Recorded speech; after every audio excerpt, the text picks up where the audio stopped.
There's the music cut off. No, I don't have a pocket knife, not literally.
and sacrifice in order to achieve athletic excellence.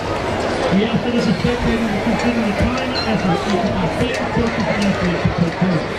Champions and athletes, applaud them. We do not do any other action that calls them to doubt the value of that.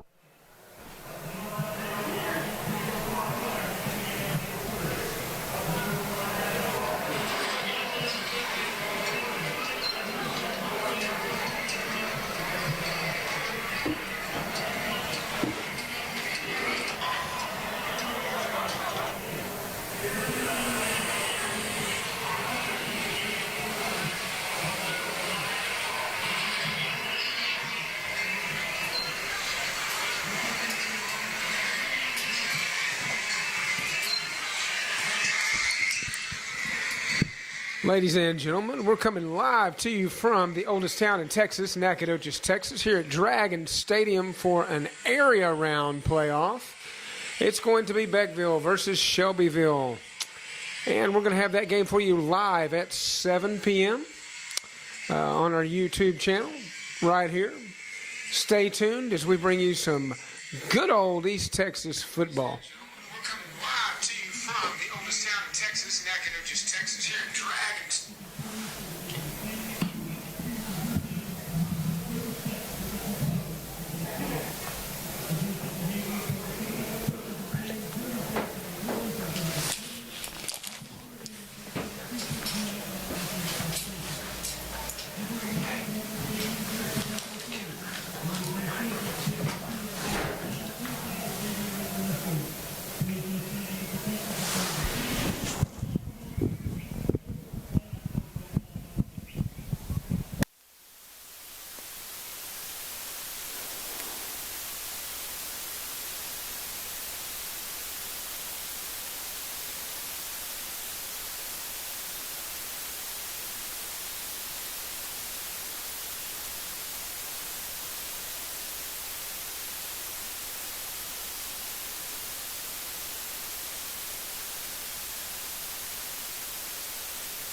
The pregame festivities have begun.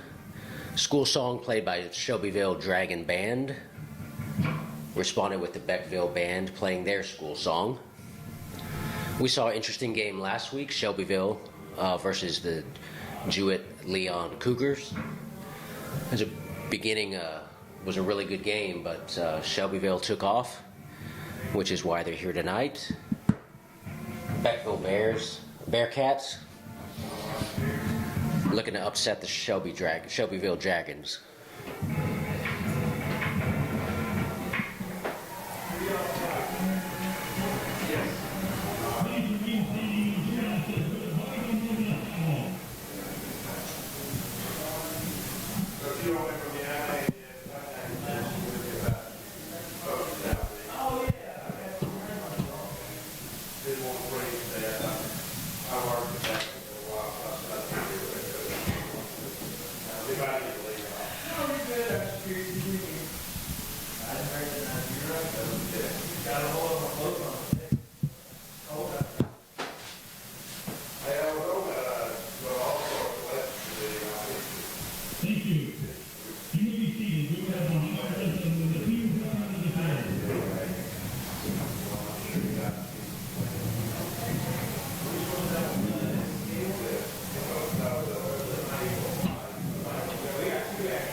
We got a good representation of fans on both sides.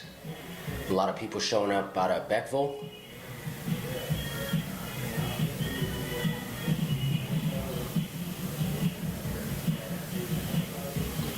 Last week we saw an outstanding performance by the quarterback of the Shelbyville Dragons.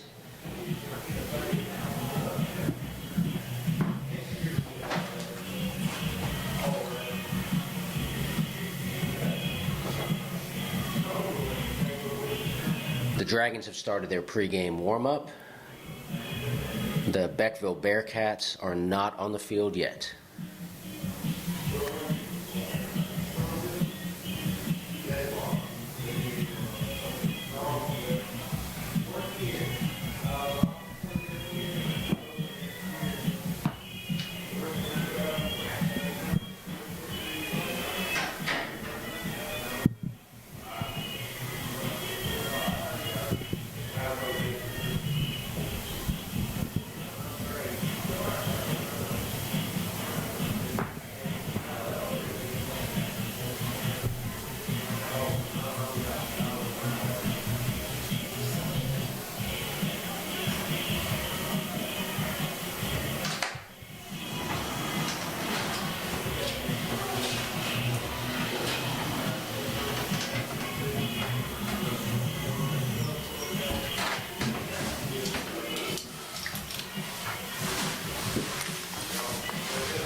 The Bearcats are exiting the field house, getting ready to take the field.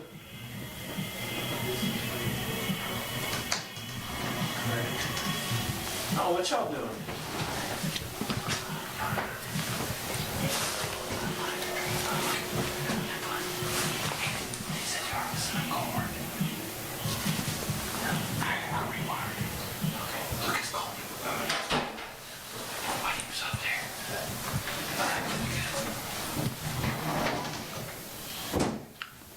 You know, Mike, last week, it was blue against red, remember? and red prevailed. Do you dream in color? I don't know about that, Sean. I don't dream very much. It doesn't seem like the older I get, I feel like I don't dream a whole lot. But I'm going to tell you what each one of these teams is dreaming about, and that's going moving on to the next round of the playoffs. They've done a good job to seal a first round win and then come back here and do it all again this week. You know, last week we had Shelbyville. You referred to the red, and of course the Shelbyville Dragons, red, white, and black. They're wearing the white uniforms with the red numbers and the red helmets with the Shelbyville S with the Texas logo on them, looking sharp. And then you've got Beckville, and Beckville's nothing to sneeze at, and they are rip-roaring and ready to go. Last week it seemed like it was all Shelbyville. What did you think about the game last week? You know, I was hopeful for a good game at the beginning of the game. They both scored on their opening drives, but Shelbyville kind of shook them off and just took off, and it wasn't a really good game, especially for a Jewett-Leon Cougar fan, but hats off to the Shelbyville Dragons. They really played solid football, so I'm hoping for a better entertaining game. You know, the best team will win. I think it's going to come down to turnovers and penalties between these two teams. You know, we commented last week that we had a lot of the game occur before there was ever a flag, a penalty, or anything. So hopefully we see a lot of skill on both sides, and I'm really excited for an exciting football game. Yeah, you know, you mentioned not seeing very many penalties, and you know, even though it ended up being a lopsided game, Shelbyville ran off with the game after about the second quarter, or maybe even midway during the second quarter. Like you said, Sean, they were both disciplined teams. I mean, they both were very organized in what they were going to do and what they were going to try to come to do. You know, and Shelbyville just outclassed them a little bit. Not necessarily in class and in character integrity, but just as far as athleticism and moving the ball down the field. You got the Beckville tonight coming down, and Beckville kind of looking like the Indianapolis Colts a little bit in the all blue uniforms with the white on them, and of course the white helmets. But man, they look pretty athletic here tonight too, and like they could give Shelbyville a run for money. And like we were talking about earlier, Sean, you mentioned earlier today that, you know, once you get to this round of the playoffs, it's not anybody that just basically squeaked in. They've done a lot to get here, and have proved, you know, through a first round win that they're supposed to be here. So, man, looking forward to a good game. We've got running up on about 6-7 minutes left. Scoreboard says 5:57, so going to be here pretty shortly that these guys lock horns and get it going on a Friday night East Texas football. I know you've got special interest in a game that's taking place in Shelbyville tonight. You know, we're here Nacogdoches, in the oldest town in Texas, and Shelbyville's playing here, but at their stadium, former ball club of yours is playing. Who tell us a little bit about that? Yeah, that was last week. It was reminiscent of a game exactly a year ago last week. You know, I was the high school principal at Mount Enterprise, and we made it to the first round of the playoffs, and we played Deweyville in Shelbyville. And I remember it was raining, it was a little cold, heartbreaking game. It was tough, but we were still building a football program. This year, same opponent, Deweyville, same place in Shelbyville, and different football team. Wildcats prevailed, yes, it was. and it wasn't a close game. Here we go. So, you know, talked with some of my friends at Mount Enterprise, and they're up in Palestine. Playing Wascom tonight, huh? Wortham. Wortham. Yeah. Sorry, Yeah. Wortham. So, That ought to be a good game too. yeah, good luck to them. Man, I appreciate you taking me over to, you know, after the school day was over, we got to go over to Mount Enterprise today and see some of your friends and tour their kind of newer facilities that have been redone. The ag shop, man, they were building some trailers in there that were tough, man. Looking like they got stuff going on over there in Mount Enterprise. And tonight we wish them luck. Let's go Wildcats. Let's Wildcats. let's see them prevail. Getting ready for the national anthem.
Teams on the field.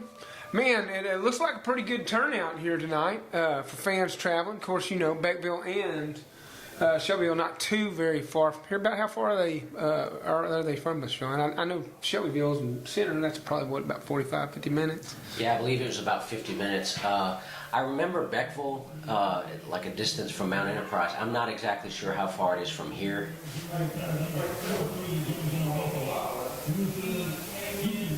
Probably not too real far. Short enough drive to where a bunch of folks got out on a cold Friday night to come see some playoff football, and so it looks like a pretty good turnout here. You know, last week was a little chilly, and I was looking up the temperature tonight. It's probably about 10 degrees cooler, and I had made a comment last week that, you know, maybe this week the Shelbyville fans would sit a little closer together to keep each other warm, but they are they're spread out all over the entire stands, and it's a chilly one tonight. I see a lot of blankets already. Yeah, and as you say that, I look over across the field. We're about the 50-yard line, and I look over across the field, and man, there's still a stream of folks coming into the Shelbyville stands. So, absolutely. Man, the fans coming out tonight for playoff football in Texas on a good cold Friday evening. Last week we saw Shelbyville, and basically they build their whole offensive game through their quarterback, DJ Barnes. That kid was impressive. Very impressive. I look forward to a good game from him tonight. I don't know anything about the quarterback of Beckville, but you know, I don't know if they're a running team or a passing team, but I guess we're going to find out in a couple of short minutes. Sure, man. They're taking the field. Looks like Shelbyville's going to kick this one, and Beckville, man, I don't know if it's just the clean and nice uniforms with even blue cleats that they're wearing, but they look athletic and look ready to take on this team. So we're waiting for this kickoff here. Not very, maybe right now it's 6:30, and so there we go, folks. You know, I'm not a superstitious person, but Shelbyville has been the visitor 2 weeks in a row. They have the same white uniforms with red numbers. So I don't know. Short little kick, fielded at the 30 by Beckville, and he's just going to stand there and down the ball, and it looks like Beckville will start out about the, it's not saying on the scoreboard yet, but it looks to be about the 31-yard line. What did you call that last week? Those little chip shot That's kicks? a little pooch kick. That's what it is, man. It's a little pooch kick. It goes way up in the air, but it doesn't travel more than about 25 yards and comes down. And I guess they're giving their defense down there time to swarm the ball carrier. Here we go. The quarterback's in the gun. Beckville's got the ball, 1st and 10. Handoff going up the left-hand side, and he does not come down. Gets hit pretty hard. Keeps going, stumbles down to the 45-yard line. That's going to be a gain of about 14 yards and good enough for a first down right here, straight off the bat, running to the left-hand side. It was a big hole. It looked like the offensive line really had their assignments, and there's some big guys up front. Here we go, live from the gun again, 1st and 10. He's going to hand him, go up the other side. We're going to try the other way and see what happens. He spins around, gets about 5 this time. Going to land at the midfield at the 50-yard line. We're going to have about 2nd down and 5 coming. Turnover. Shelbyville has the ball. He put it down on the ground, and Shelbyville comes up with it. Man, that was an impressive first run by Beckville. The 11 or 12 yards on the first carry, that was impressive. You know, we didn't see that last week from the Jewett-Leon Cougars. And it looks like he was just turning around, twisting and turning on that second run to the opposite side, and the ball just kind of popped out right there at the end of the play. So here we go, 1st down for Shelbyville. DJ Barnes in the gun. He's back there. Number 2 in motion. They're going to hand it to him. He's going to run around the left side, almost like a reverse, and he's going to get down about 10, 11 yards, down to about the 39-yard line. That's going to be a first down straight off the bat for Shelbyville. Man, I'm having a hard time in my mind because we're Ville versus Ville, and I'm Well, I'm not from around here, but I can tell you it's not Beckville, it's Beckville. Beckville. Beckville. I did learn that in Mount Enterprise. So. Here we go, first down, coming to you from about the 40-yard line. Shelbyville. Going to hike it directly to the quarterback. He's going to take off. Nothing on the right side. Goes back around to the left side. And he's going to end up breaking nothing into something and getting about 3 yards on the play. He went around that right side. Boy, they were there like a stone wall ready to take him down. He got hit, turned around, went to the other side and found 3 yards. But that is the athleticism that is DJ Barnes. So we'll see if Beckville can come up with a big stop here right off the bat. You said Barnes was a senior. He's a senior. We saw a little bit of his backup quarterback later on in the game. I'm going to tell you what, they're loaded up for next season too. Barnes in the gun, hack the ball, pressure coming. Passes out to the right side. It's going to be a completion, but he threw it a little bit high, and the receiver comes down inbounds but steps immediately out of bounds, trying to go up and get that ball. Ball's going to be placed at about the 36-yard line, and we're looking at third down and still about close to 6 yards to go for a first down at the 30. So we're on the 36. First down's at the 30. Barnes in the gun again. He operates from the gun 90% of the time, and here we are. Third down. He receives a snap, looks around. Whoa. And let me tell you something. That was a perfect pass all the way down the field. Receiver catches the ball. Touchdown, Shelbyville. Wow. Shelbyville strikes first. That was a beautiful pass, Sean. He almost got smacked right in the jaw by the left tackle that came around and put some pressure on him, but he stepped to the side, threw it all the way down the field. Receiver caught it about the 5, strolled on in untouched. Incredible. Beautiful spiral pass. Beautiful spiral pass. Here we are lined up for the extra point.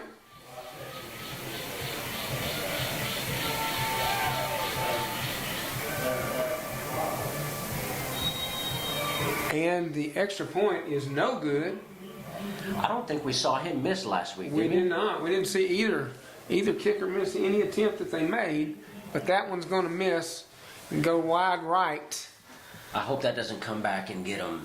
And that's going to be 6-0 Shelbyville, with only right at 3.5, 4 minutes off the clock.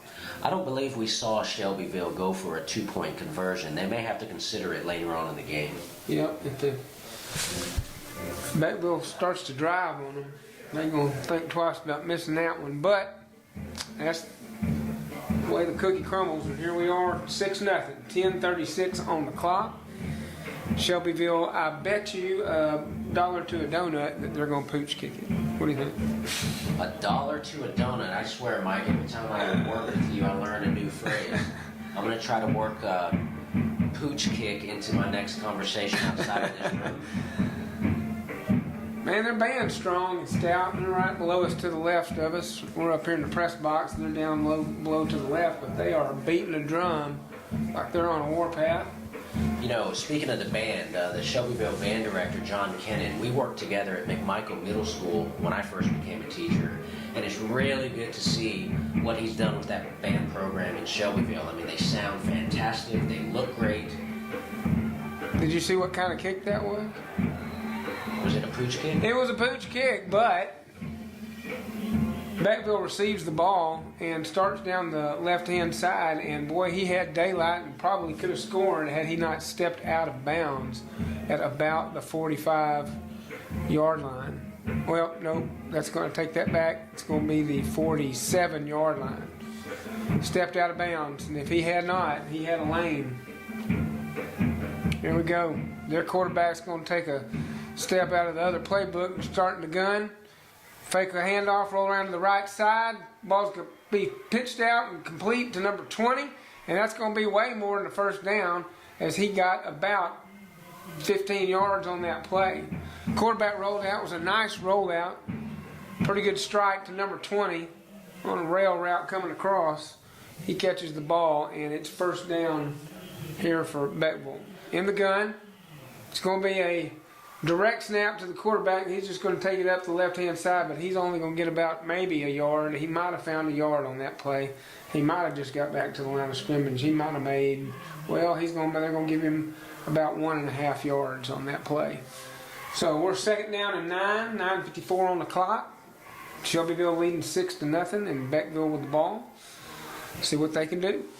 It's good to see Beckville come out passing. I was wondering if they had that in their arsenal, and it looks like they do. They faked a pass and handed off to number 3 coming across the field to the right-hand side, and it looks like he's going to get about 2 yards on the play. He got hit coming across the line of scrimmage and probably should have fallen down, but somehow stayed on his feet, Sean, and he is going to end up with, well, he got almost 4 yards. So it's going to be about third and, let's say, 6.5. You know, they're fighting for every inch of the field, and that's what I like to see in playoff football. Beckville is not laying down. They're trying to put something together here. Give the ball straight up the middle. He finds room to the right side. He's going to go down all the way to the 15-yard line. And, Sean, that's going to be a gain of almost 20 yards, and it's going to be a first down. Well, that woke up the Beckville crowd. I mean, they are alive now. I'm going to tell you what, if that one safety back there hadn't have stopped it, that would have been 6 points for sure. So he had one guy to beat and got tied up right there at the 15-yard line.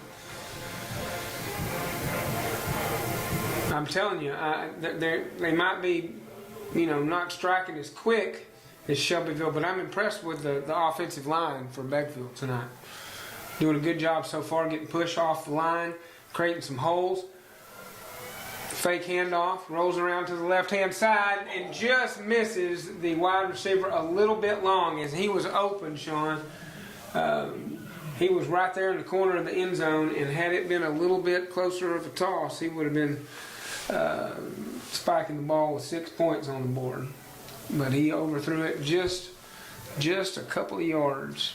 I don't think the Beckville crowd would have been able to contain themselves if they completed that pass. That was just as beautiful as the Shelbyville pass for a touchdown. So, hands off straight up the middle. It's going to get hit. It's going to bounce back again, and somehow get down to about the 9-yard line. He found 6 yards out of that. I don't know how. He bounced around like a pinball machine. And, seems like tonight not very many people are wrapping anybody up. We're hitting hard, but we're not stopping them. I tell you, number 3 on Beckville, he's an athlete. He can run. He can pass. Or he can run. Not the quarterback, the running back. He can run. He's an athlete. You're right. Here we go. 3rd down and 5. It's a little reverse action play, and they're going to come around to the left side, and he's going to be upended and land right about the line of scrimmage again.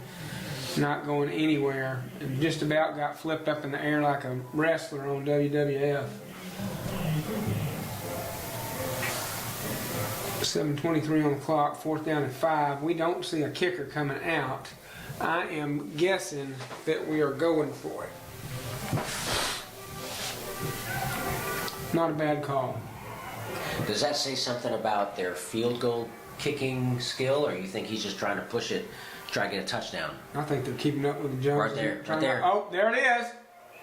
Whoa! Oh, bobble and catch in the corner of the end zone. It has that. Oh, and he signals it's a touchdown. Unbelievable. Great catch.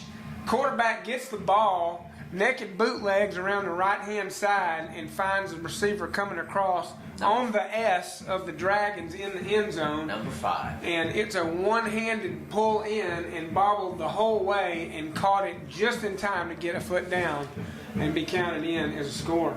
Beckville fans can rewind this video tomorrow and rewatch that play over and over again. That was a fantastic touchdown, a fantastic score, a fantastic effort with some gritty resolve.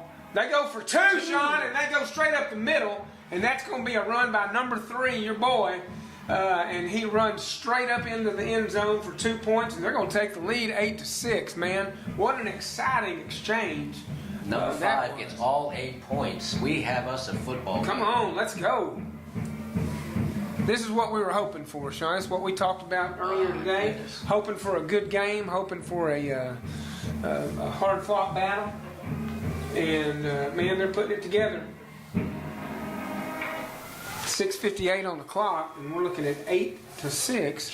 And as far as we've seen, this is the first time Shelbyville's gone down this early in points yet. So we'll see what they put together. Don't ever count them out. They're a great team and probably likely to strike back. But what a good series of events for Beckville. Actually, just stay with it. Go for it on 4th and 5. Yeah, with a pass. And not even get the first down, get a touchdown on the play. I like it. That's showing that they want to move on to the 3rd round. It's showing some grit for sure. Let's see what kind of kick that they give off. Is it a pooch breed, or is it a full kick? I think it's going to be a little old puppy. Here we go. Boom. And that's what we get. Is that a thing now? I think it's a thing. He kicks it down to about the 38-yard line. That's a 12-yard kick from the 50. And I'm wondering too if they wanted to go for the 2-point conversion as strategy, or we haven't seen a field goal kicker yet, so I'm just wondering about that.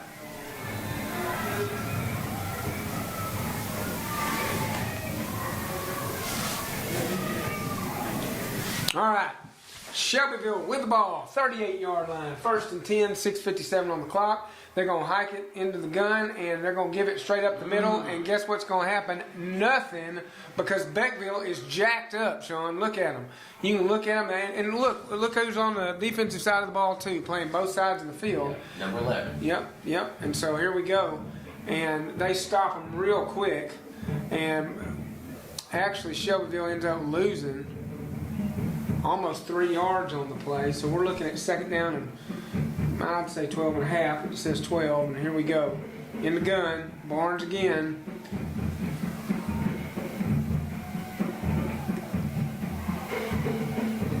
Barnes calls for the ball, gets the ball. It's going to fake roll out to the right, left side, coming back around to the right side, going to quarterback keep it, and he's going to get to about the 43-yard line. Maybe the 42 and a half, and it's going to come up with 3rd down, and we're still looking at close to 5 yards to go. So it's 3rd and 5, 6:06 on the clock. Shelbyville lining up, Barnes in the gun again. They get set, trips to the right-hand side. We got receivers all over the place. They're having a little bit of trouble getting the play off. And play calls, the clock's all the way down, and that's going to be a timeout by Shelbyville, just barely, with about a 2nd left. So they're going to have to burn a timeout on a miscommunication. Couldn't get the play out to the receivers, and we couldn't hear. And part of that's due to this rowdy Beckville crowd down here. I hear the infamous cowbell that everybody seems to bring. You got a special story about a cowbell tonight over in Palestine at the Mount Enterprise game. Tell me about it. I do. So I've always wanted one. Made it when I was the principal up at Mount Enterprise. I went to Tractor Supply and got me a cowbell and painted it Mount Enterprise Wildcat Blue. And my secretary at the time, Amber Williamson, cut out a Mount Enterprise emblem. We stuck it on both sides, and I was unpacking some boxes in my shop, and I came across that cowbell, and I thought of them in the playoffs. And while we went up there to deliver some stuff at Mount Enterprise, I gave her that bell. So hopefully it's clanging tonight up in Palestine. Yep. Here we go. Right here, there's a bunch of clanging going on, and we're about to see what's going to happen here on this drive. Shelbyville, Barnes in the gun again. Calls for the ball. He's going to roll out to his left-hand side. Oh, nothing there. And he's going to go ahead and throw it. Oh, and it's a perfect strike all the way down to the 40-yard line. I do not know how that happened, but that was Patrick Mahomes-esque as he got away from the defenders coming to get him as he rolled out to the left-hand side, came back around to the right side, and just stopped and popped all the way down the field for a 1st down. What an athletic play by Barnes.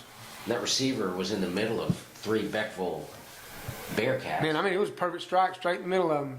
Barnes calls for the ball, but he's going to hang on to it and then option it out at the last minute. But Beckville's going to be there waiting. They take now number 2 from Shelbyville pretty handily, pretty easy.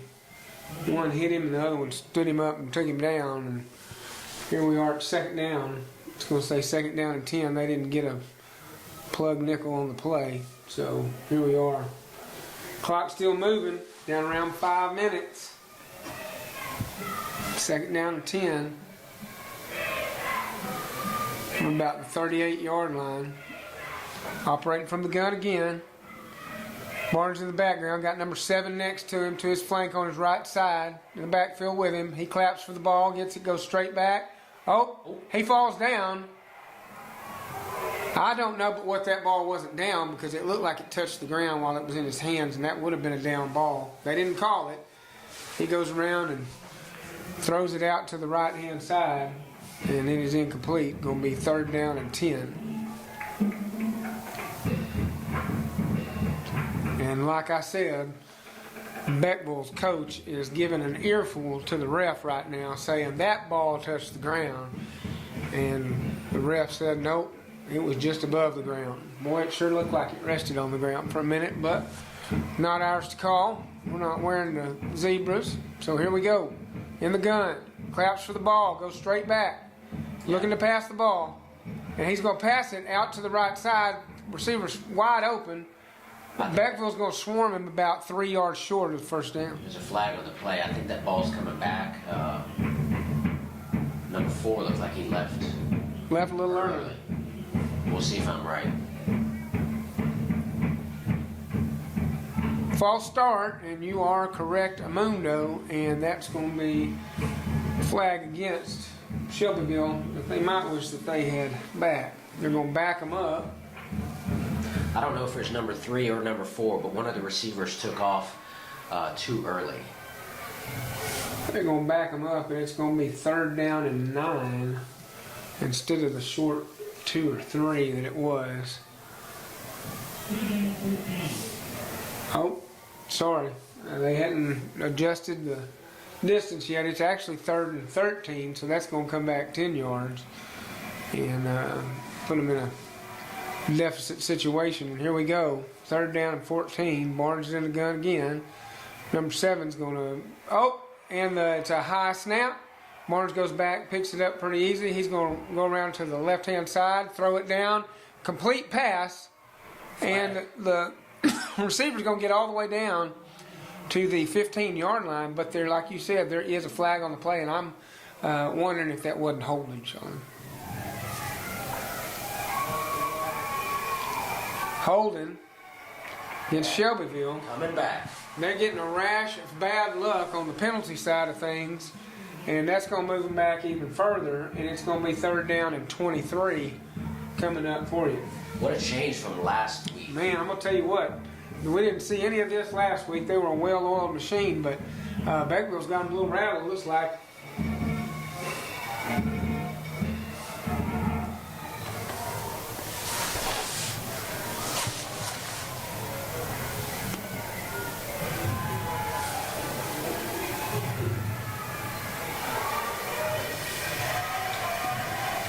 Shelbyville's in the gun again. Number 7 flanking him to the right in the backfield with him. And the snap's high again, but he catches it this time on a bobble. And he's going to look around and find a receiver somehow and turn that into positive yardage. Another flag. Wow. On the far side of the field. I'm wondering if this isn't going to go against Beckville this time.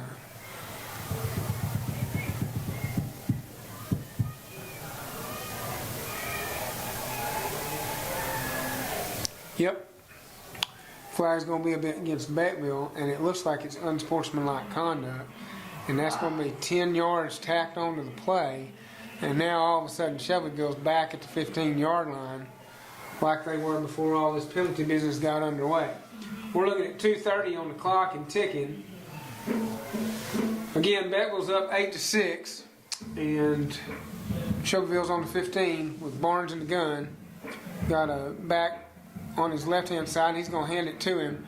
and he's going to go straight up the middle and not find a whole bunch before he gets taken down.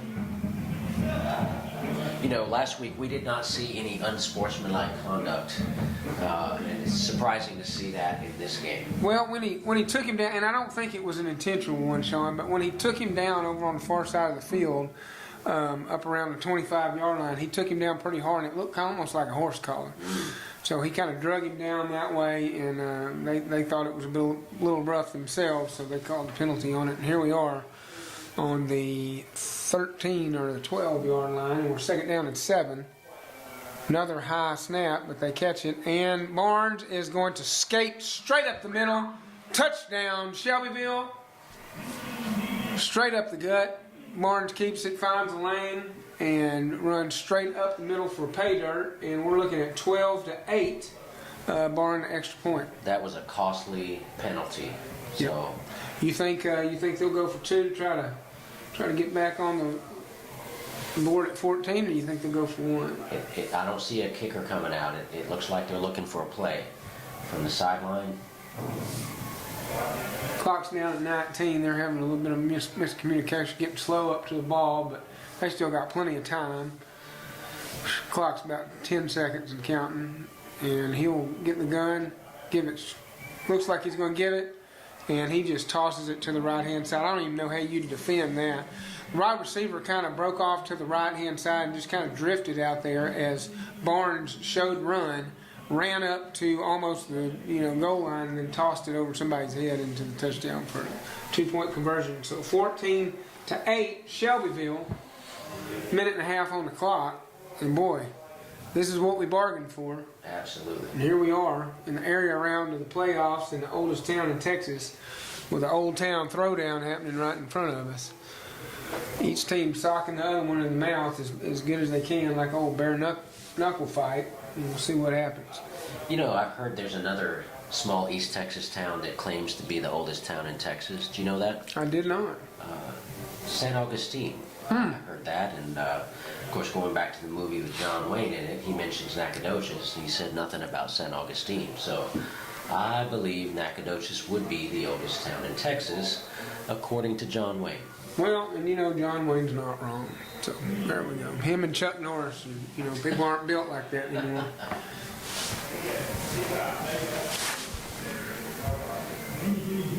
You know John Wayne's real first name? Marion. Marion.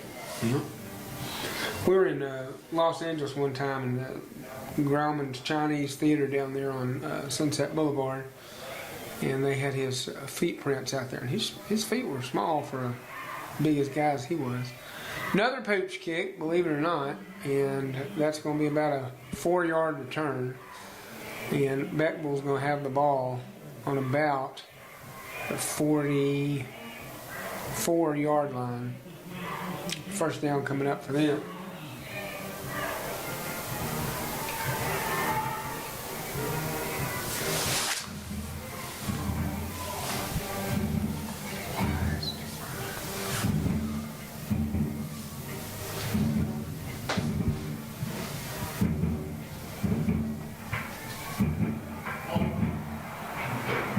Uh-oh. First down happens, they run it straight up the gut, and it's a fumble. And guess what? At the 50-yard line, who do you think gets the ball other than Shelbyville? Wow.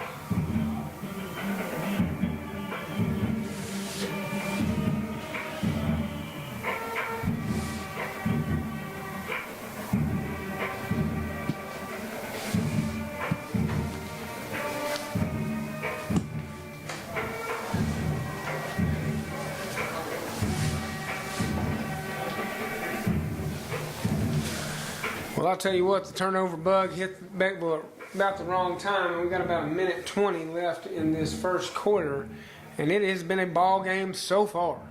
And we're at the 50-yard line. Shelbyville's got the ball. DJ Barnes in the gun. He's got a back flanking him to the left. He's going to give it to that back and then pull it back, keep it himself, run straight up the middle, and get about 9 yards on the play. We're looking at about second down and 1 or 2 yards after that scamper up the gut.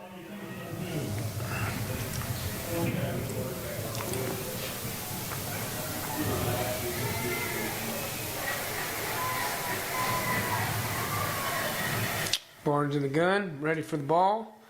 He's going to clap it into existence, get the ball, and he is going to give it to number 2, coming around the left-hand side, who's going to run and get it and gone, and he is gone.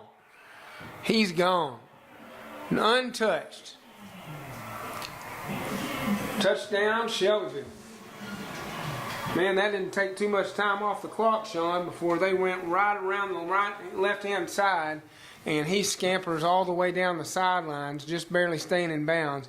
Never touched by a person, and there's a touchdown for you. You know, costly penalty at the end of the last drive, an untimely fumble, and it looks like they're gaining points on both. This is not what Beckville had planned. Well, they had that costly penalty, and then they had the costly turnover, and those are two things that you do not want to do against Shelbyville. They will make you pay. Extra point is good. We're looking at 21-8. 35 seconds left in this opening quarter. What a big change in just a matter of a big couple momentum minutes. changer, because it looked, Sean, it looked like Beckville was on their way. They were leading by a couple of points and driving hard and doing all the things and doing the right stuff to take control of this ball game. And then, of course, you get that horse collar penalty and then a fumble, and man, you're right on the other side of a 12-inch margin, 12-point margin rather, and it's 21-8 Shelbyville. Well, the positive is they still have 3 quarters left to make a change, so we still got a lot of game left. Yeah, if they score right here and somehow find a way to drive down and score right here, they won't be too far out of reach with another touchdown, but that might be a bigger feat than it sounds like. Momentum has definitely shifted.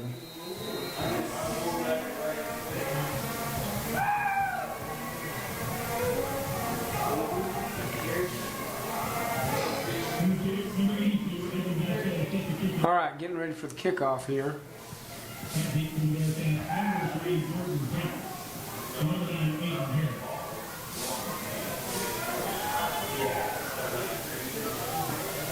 Well, that wasn't actually a pooch kick, but it was a short one, and it's fielded. Taken straight up the middle. He crosses midfield, going to get to about the 44-yard line. And that's pretty decent return. It's probably the best return we've seen all night by a kick return. And he just found a seam up the middle and kind of zigged and zagged his way up to the 44. That kick was probably landed on about the, I'm going to say about the 36-yard line, 37-yard line. He ran it back to the opposite 44, so that's about a 17-yard run. Here we go. First down. Beckville with the ball. They're going to be in the gun also. Let's see what happened. Okay, they're going to fake the handoff. Looks like he's going to pass the ball and then has to bring it down and get sacked. Barely hung on to it there. That was pretty lucky. And he's going to lose some valuable yards. He'll lose 5 of them. It's going to be second down to about 15.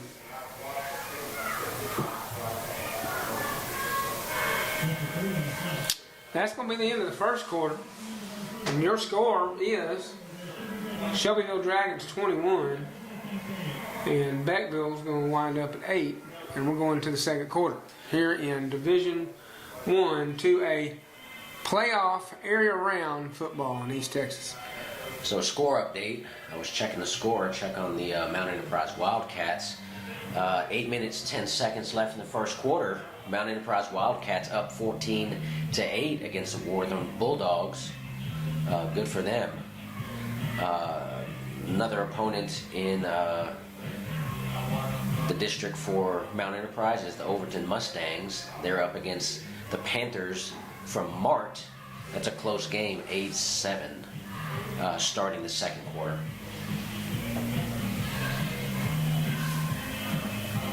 Yeah, everybody tying it on tonight, all around Texas, because these playoffs are heating up. Nobody wants to go home. Nobody wants to go home, and I'll tell you what, kind of the goal is to be playing in December is what I hear from football coaching friends.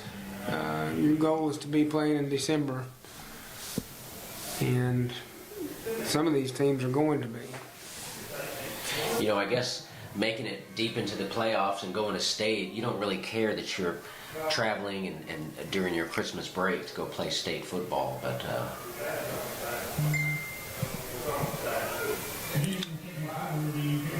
Here we go. 2nd and 14 after that sack on the play, and Beckville's got the ball. Hikes the ball, gives it to number 3, who's going to go up the middle and keep trudging and keep trudging and keep pushing in locomotive train with a bunch of cabooses behind him, and he gets to about the 40-yard line, and that's going to be about 3rd down and 5 to go. So on the 2nd down and 15, they gain 9 yards and are right back in it. I noticed he was squeezing the ball a little tighter, so in case they were stripping the ball. I'll tell you what, I think they figured out how bad the turnovers can change things. So maybe they're going to be a little bit more careful with that football. Here we go. 3rd and 4. Beckville with the ball. Fakes the pass, gives the ball, goes straight up the middle, and I think he might be just about a foot shy, maybe a yard shy. I don't know what kind of spot that is. I didn't agree with it, but I still don't agree with where he's at. Number 3 getting his number called quite a bit tonight, running that football. Yeah. All right, we're at 4th down and I would say less than a yard, but let's see what happens here as Beckville trying to not let it get out of sight and hand the ball off, and it's going to be an easy 1st down for him. And he's going to get all the way up to the 30-yard line, Sean, with a gain of about 5. And it's going to be 1st down from there for Beckville.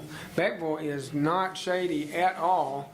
They are not getting whooped by any means. They just had a couple of conditions not go their way, and they're trailing a little bit, but they're looking to put some points on the board right here. 1st down and 10 from the 30.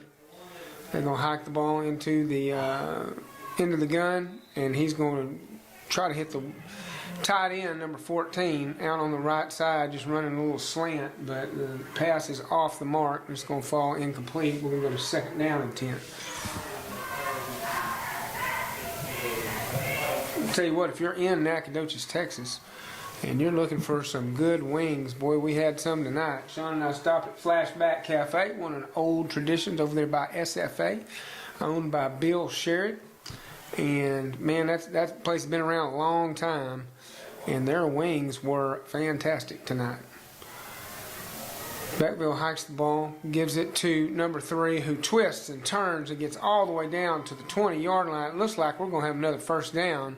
That was a great run to the right-hand side by number 3. That put a little bit of life into the band down below us, and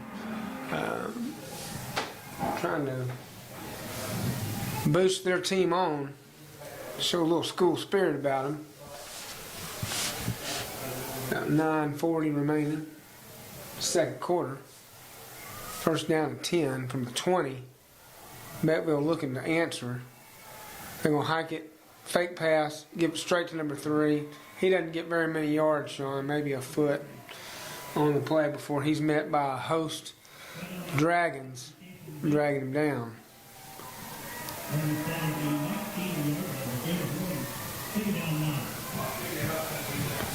The 2nd down 9 is what they're calling on the play. I think this drive is kind of determine how much they want to win this football game. It's a crucial drive. They need to score. Right here before halftime, with Shelbyville getting the ball on the other side, passes all the way down, and number 14 goes up, pulls it down, and that's going to be a Beckville touchdown. Nice. Man, that tight end, he looks like he's about 10 feet tall. He's really probably, what would you say, 6'3" or 4"? I know he's taller than me. He's a tall boy and slender and athletic, and he releases to the right side, goes down to the fade in the corner, and goes up for that ball and brings it over the head of the defender, catches it, plants 2 feet down, and now we're going for 2. And they're going to hand the ball to number 3, and he's going to power it. Looks like he put it across, and did they call it? Yes. Oh, and it's going to be good. That's going to be 2 point. That's going to be a 2 point conversion. I'm going to tell you what. He was stopped short, but that running back stretched the ball out and broke the plane of the touchdown with the ball before pulling it back in and going down to the ground. He would not have gotten the touchdown on mere yards alone, but he reached out and got that thing across the plane of the goal line for 2 yards, and we're looking at 21-16. Shelbyville might be in front, but man, we're talking toe-to-toe punching back and forth in the mouth with no gloves on here in the area round of the playoffs at Dragon Stadium. Man, I'll tell you what, our stadium sure is looking good. Old Lucas, our head grounds guy on the field, keeps it looking great out here. So it's a good place to play. Good looking field with the black end zone, the yellow dragons across it. Beautiful logo in the middle of the field. You know, we get to work around 6 o'clock, and just as soon as I can see outside, it's nothing to see Lucas out there on that leaf blower, blowing all the leaves off the street and going around the whole campus, making sure that it looks good. He sure does take pride in his work. He does, man, and he is an asset to NISD, as is our patrolling friend in the golf cart, none other than Mr. Former Detective Kenny Hensley. That kick is going to hit the ground, be a squib kick, almost an onside kick, but Shelbyville will recover it at the 50. It bounced around, and I'm going to tell you what, number 51, Big Boy, dropped on it, and that could have easily turned things around had it popped loose. It was close. So, judging by my math, a squib kick looks to be about half of a pooch kick. Well, the difference between the squib kick and the pooch kick, you hit it and you hear the ball go pooch, and then the squib kick, it goes squibbledy-dabbledy, squibbledy-dabbledy, and it hits the ground and rolls around. That's the difference. Or that's my made-up difference. Here we go, Beckville, Shelby with the ball. Going to pass out to number 2 behind the line. Oh. Boy, he's going to run until he can't run anymore. And Gone. it looks like maybe, no, they drag him down about the 6-yard line. Excuse me. That was just a busted play, it looked like. And receiver kind of was just out there waiting near the sidelines, behind the line of scrimmage, probably about 4 or 5 yards. And Barnes just hit him over there on the right side, and he had a lane to run down with nobody in his way. He bowling balled it down there to the 6-yard line, and here we go on first down and goal.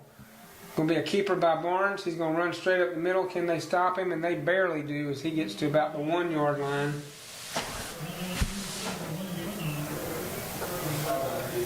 He's a big old athletic kid, and once he gets rolling, it's like he's running downhill. I wouldn't stand in front of him.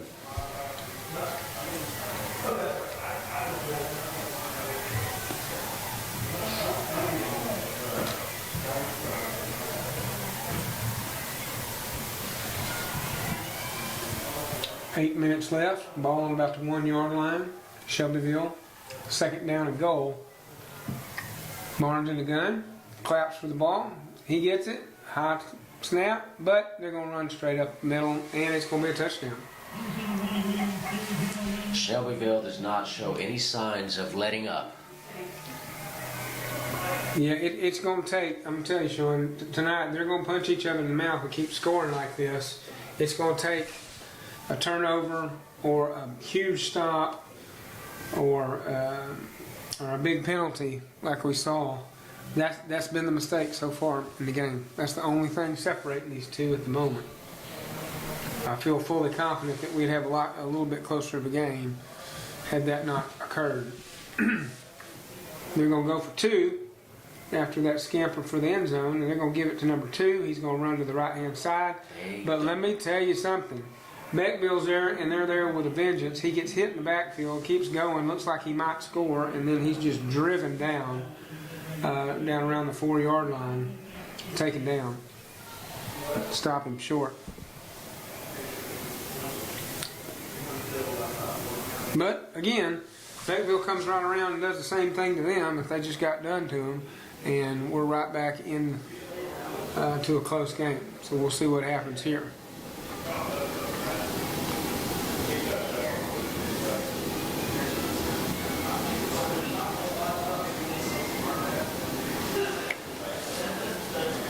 about them area scores, Sean? You seen anything else? What's my Lufkin Panthers doing tonight? I don't have that one pulled up. Don't have that one pulled looks up? like Wortham has scored. They're up 16-14 against Mount Enterprise. Overton is behind Mart 16-7.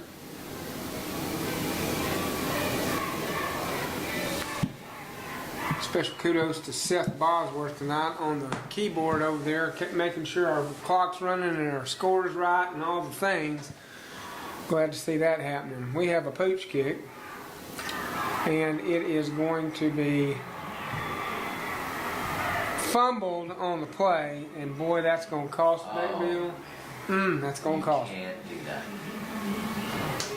You can't win a football game. And the problem with it was one of their players got a little bit eager because they had somebody over there ready to receive the ball, and the guy ran and jumped in front of him to catch the ball because he thought he was tracking it and didn't see anybody else. Nobody called for it. The next thing you know, it's hit the turf and it's hit both of them, and Shelbyville comes up with it on the 40-yard line.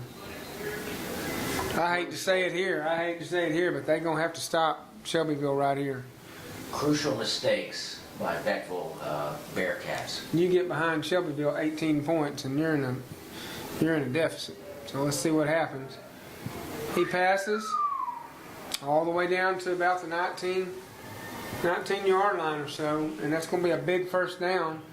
Barnes just kind of rolled out to the right-hand side a couple of steps and just threw a dart down to about the 20-yard line.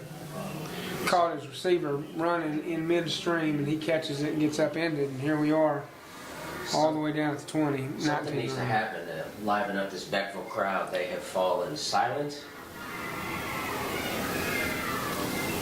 Well, I'll tell you what's going to happen. They're going to pull some grit together and going to have to stop them right here, or else they might be in a world of hurt.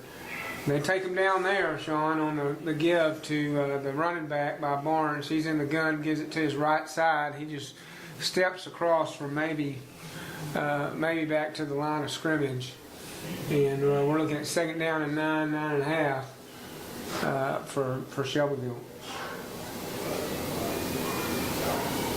We got 6:50 on the clock. It's running down, ticking down. Oh.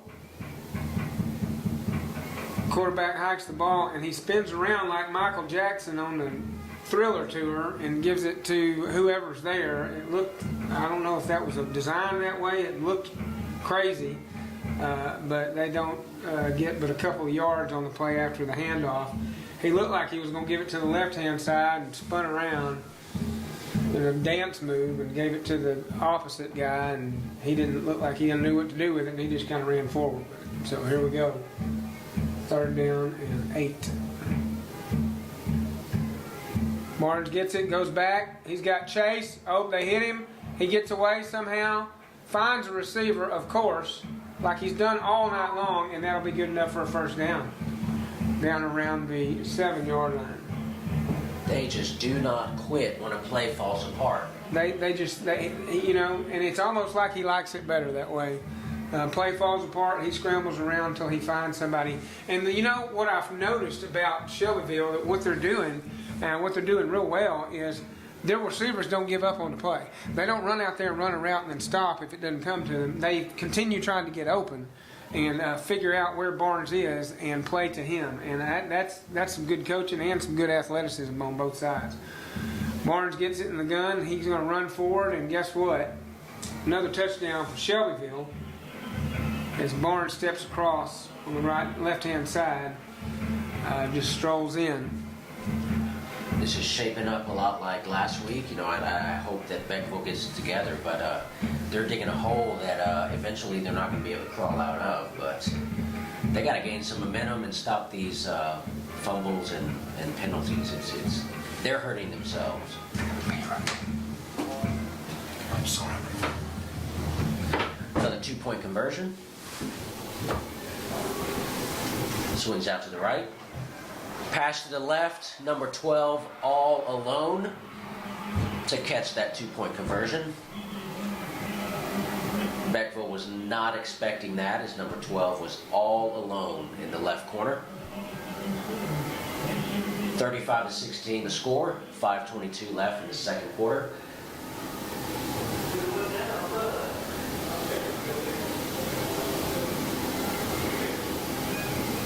The question has to be, how does Beckville answer this onslaught by the Shelbyville Dragons?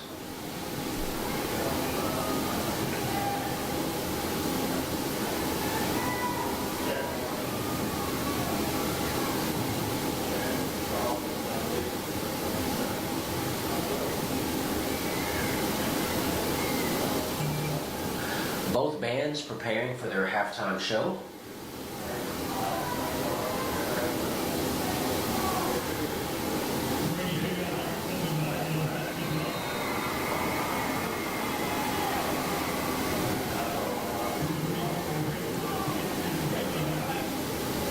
Another short kick received at the 40. Stopped by a wall of Dragons.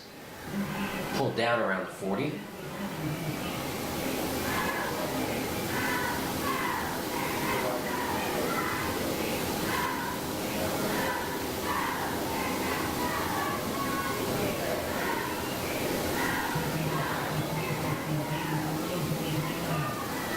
Hats off to the Beckville cheerleaders as they are trying to pump some spirit into the crowd.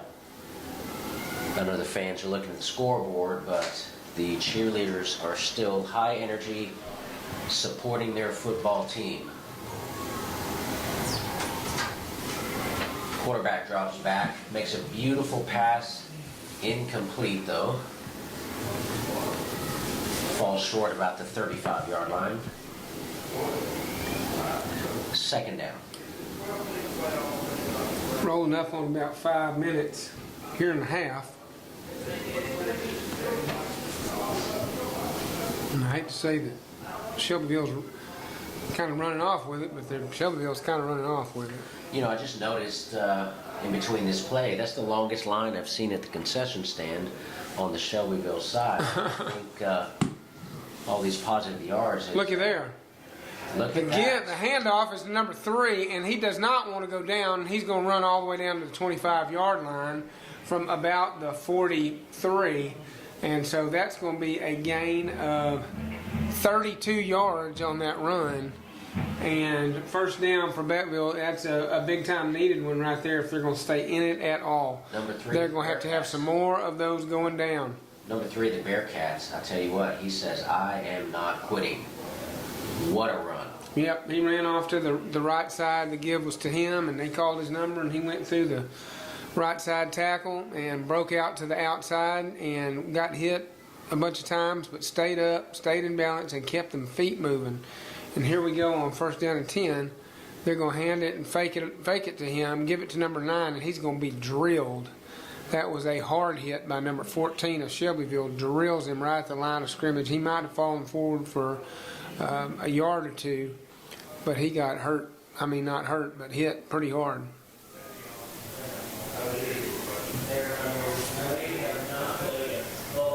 Four minutes and 11 seconds and counting here in this half. Beckville's got the clock working against them. Play clock's down to about 9, and here they go. They're up there ready to go. In the gun, gonna hand it off to our friend number 3. He's gonna do the same thing, and he's got one guy to beat, and he hurdles him, but he's gonna step out at about the 4-yard line. He jumped over that man, and in an athletic play, he made one guy miss. He had one guy to beat, and he made that guy beat. But when he hurdled him, he couldn't stay on his feet before he fell out at about the 3-yard line. Is what they're calling it. They're calling it 3. So you're looking at first down and 3. They got 4 attempts to get it into the end zone, and hopefully they can figure out a way to do that. Give us to him again. He's going to go to the left side, and he's going to run straight into the end zone, untouched.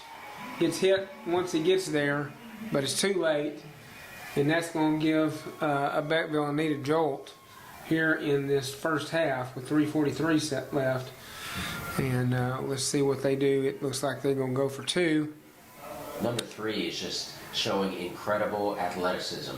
They got a crazy lineup going on. I've never seen anything like this. All the linemen are to the left, and they're going to pass out, and they're not going to stop him. He's going to get there, and it's going to be 2 points. That was a crazy play, Sean. It looked like there was 4 wide receivers on one side of the field and all the linemen on the other side of the field, and the center is in the middle, and hiked directly to the quarterback who started running and passed it. You know, I've seen that before, but at the last second, the line gets up and runs back to where they're supposed to be. But You would have thought they'd have gone in motion, come back over, and they would have changed and maybe gone the other direction, whatever. But that's not what happened. I'll have to go back on our YouTube channel and watch that section again. I've never seen anything like that. That was a good one. If you have not liked and subscribed in Nacogdoches High School CTE Train Your Dragon YouTube channel, which you're watching now, if you're watching this live stream, give us a like, give us a subscribe, subscribe to our channel. We're going to be doing this as many times as people play here. We look to live stream some other things. We have robotics events we've been live streaming. We're going to live stream some soccer, and we're going to keep the live stream going, keep the sports going on the CTE page. So if you have not subscribed yet, please do so. Tell your friends. I know there are some organizations that make you pay to watch a high school football game, you know, and even though our football season's over, we still show up during the week just to bring a free live stream so that you fans out there can watch your team in the playoffs. Oh my, that was another little squib kick, and I'm going to tell you what, the guy that was supposed to receive it got hit in the jaw, and another guy ended up receiving the kick for Shelbyville. So it was not a turnover like Beckville had hoped, but that wasn't an easy play either. Let's see what Beckville can do. Can they muster up one good stop, a turnover, you know, something? Can they put the pressure on Shelbyville here in this second quarter and stop them? They're down by 11. That's not a horrible score to be, you know, 35-24. That's not horrible. They've got lots of opportunity here, but they're going to have to put something together, and they're going to have to put it on the defensive side of the ball. You know, I didn't think we told the audience, unless you were listening to us last week. My name is Sean. I'm the CTE director here at Nacogdoches, and Mike is CTE coordinator. And today was a really interesting day. I know it was the day that before the holiday break for Thanksgiving. But our kids, they didn't sit around the classroom. Our construction team class, both of our construction teachers were out at the Village NAC, which they build tiny homes for people that have been homeless or mental health issues, and build them a place to live. And so it's a great partnership with SFA to allow us to come out there. And while our students were out there, our culinary arts students, I tell you, provided them with a delicious Thanksgiving meal, which we delivered out there. So a lot of good things for our community and exposure of our students to give back to our community.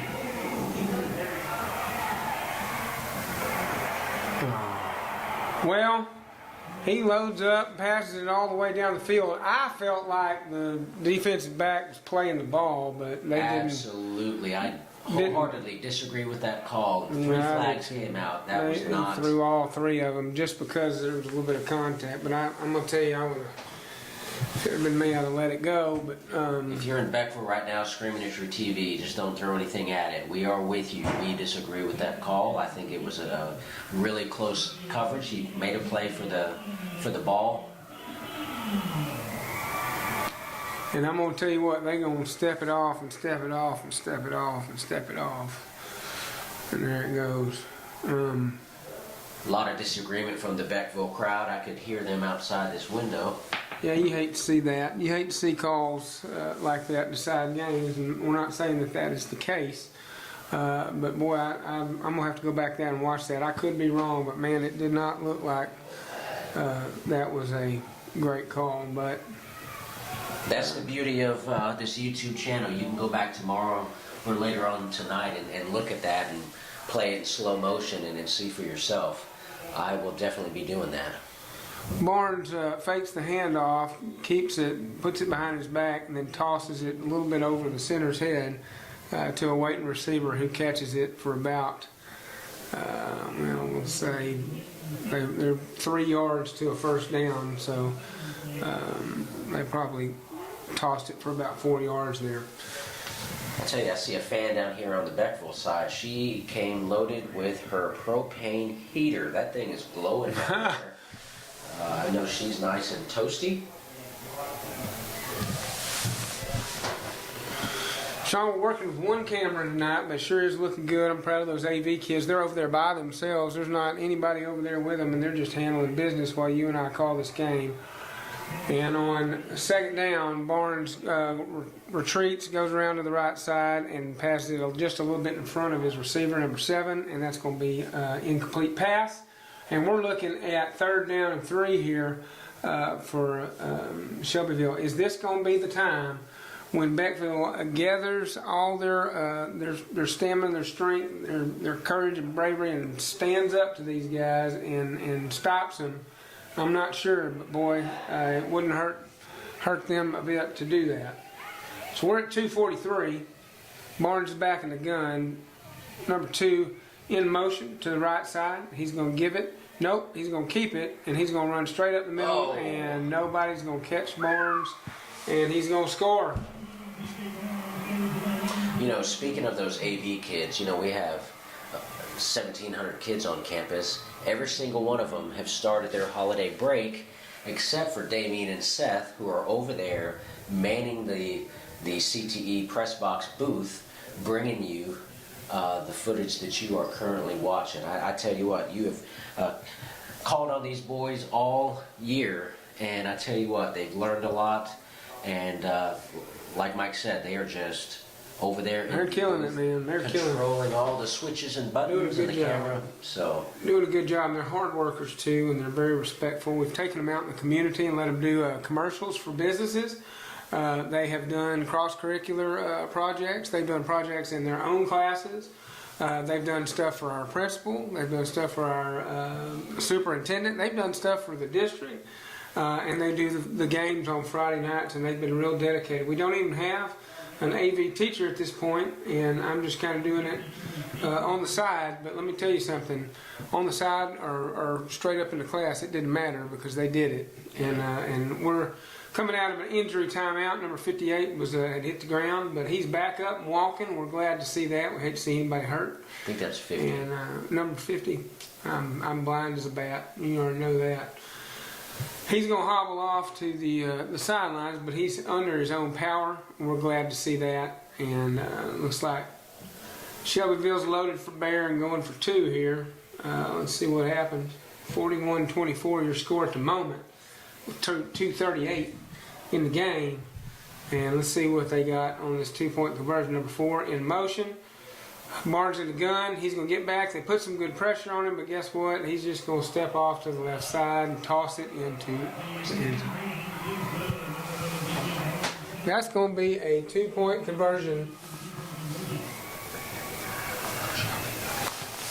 He's going to step off and just kind of toss it over there, and they're going to get a 2-point conversion. It's 43-24 with 2:38 left in this half.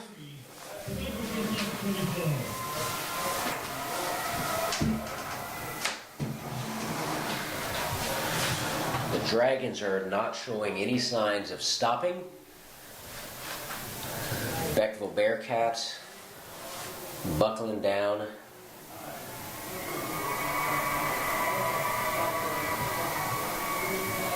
As we've seen tonight, there have been some crucial fumbles and penalties, which Shelbyville has taken advantage of and scored, which does not help the score. But we still have a half a game to go, 2 minutes 38 seconds left in the half. Anything can happen in a game. That's what I like about high school football. Momentum can shift very quickly. This is the first full kick we've seen tonight. This was not what Mike calls a pooch kick. Beckville running back, taken down about across the 50, about the 47-yard line. Good run. With 2.5 minutes, they can shape together a sequence of plays. I sure would like to see them score before the half.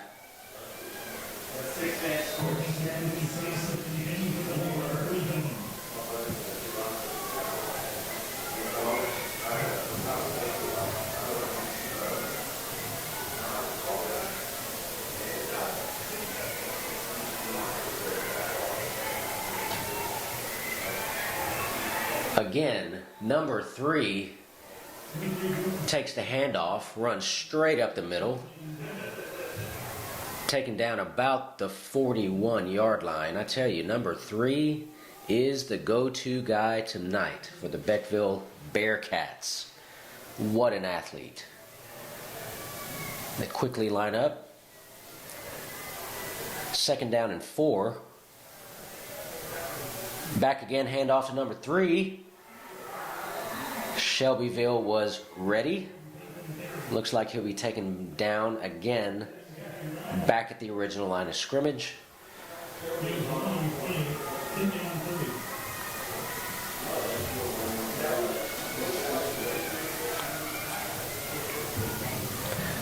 Looks like a gain of 1 yard. We're at 3rd down and 3.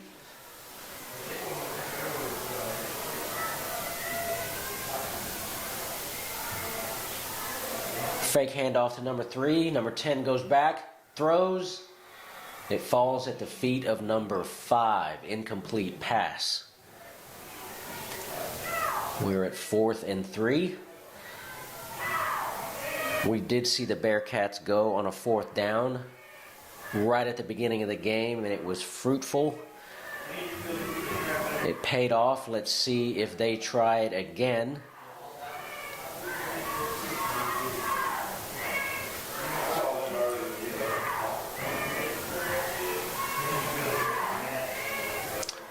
They are lining up like they are going to go for it.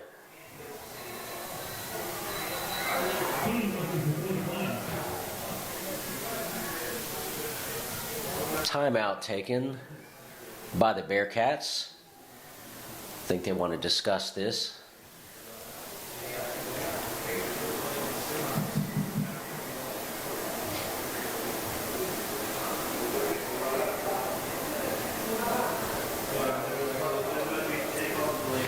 A minute 20 left in the half. Both bands are getting ready to go. You know, I was in the high school band, graduated high school in 1992. I was the drum major my junior and senior year. I tell you, I have not thought about my band years in quite some time, but it's a different feeling when you are following your football team in the playoffs and the band travels with the team.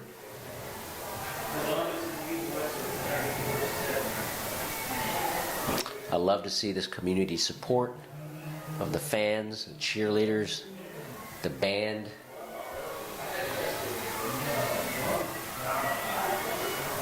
Bearcats line up, take the snap.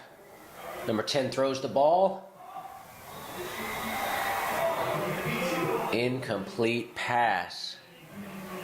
Turnover on downs. The Bearcats really needed that first down.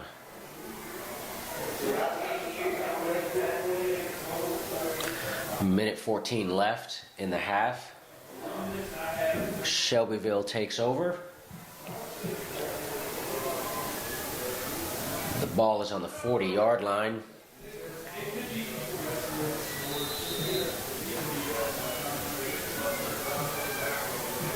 If I have to wonder, I do not believe Shelbyville will burn the clock. I gotta think they're gonna try to score again, but we will see.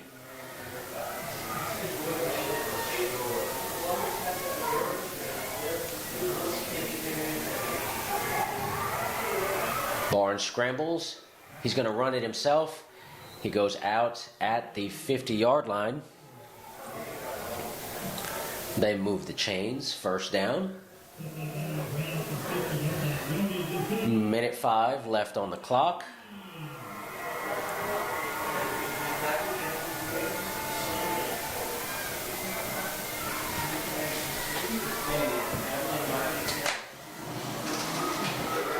Play clock down to 17.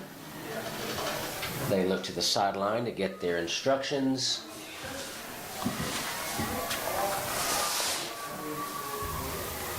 You know, Mike, I don't think Shelbyville wants to burn the clock. I think they want to score again. Pass completed, midfield, number 3. He is taken down. I'm gonna tell you what, they just don't have an answer for DJ Barnes. He gets the ball, and it looks like the whole world is crumbling around him, and somehow he breaks free, scrambles. And you know, what's impressive about him is that he doesn't just always scramble and then run down the field. Sometimes he stops, looks through 3 receivers, and then hits one. And I mean, that's just impressive for a high school kid to have that kind of composure, on top of having that kind of athleticism and just wherewithal to know where you're at on the field, know where everybody's at, go through your progressions, keep going through your progressions because you trust. And that's a big issue with this Shelbyville team. They trust each other. And like I said earlier, they don't just give up on a play. The wide receivers are always looking to get back into the play even after it's busted and their routes are over, to make sure that they get a first down, or, you know, most of the time more than a first down. They get a big gain out of it. So 54 seconds on the clock, 2nd down and 2. Shelbyville's at their 42. And Barnes back in the gun. Receives the snap, goes straight back, looks around, doesn't see anything, rolls out to his left side, passes down the field to number 3. It's going to fall just a little bit short, incomplete. We're down to 44 seconds. 3rd down and 2. Wait to see what happens with the band during halftime, Sean. That's one of the things I've always liked. My daughter was twirling and played the French horn, and we've always been kind of band parents in that regard. She got to her senior year and decided not to play.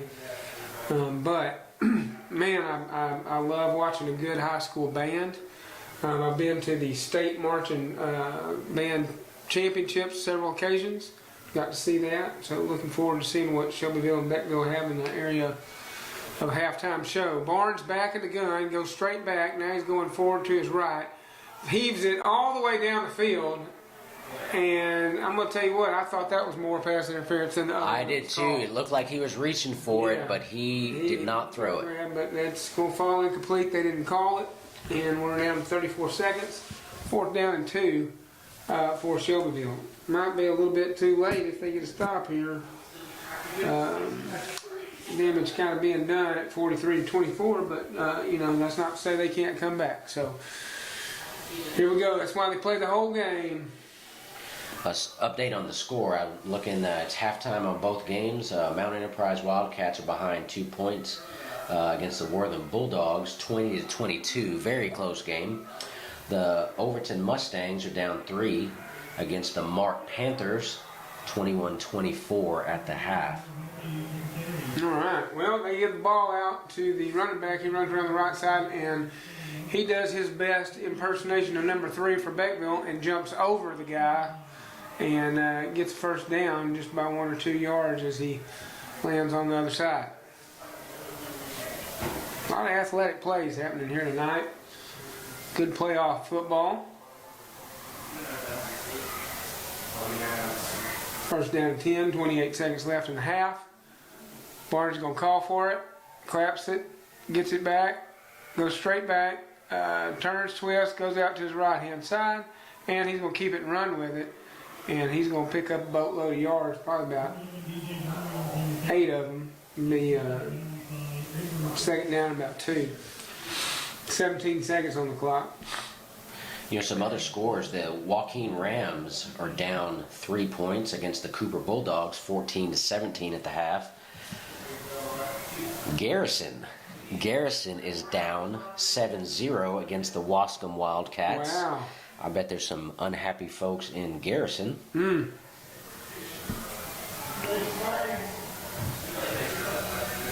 know, I worked with a coach at Mount Enterprise. He graduated from Wascom.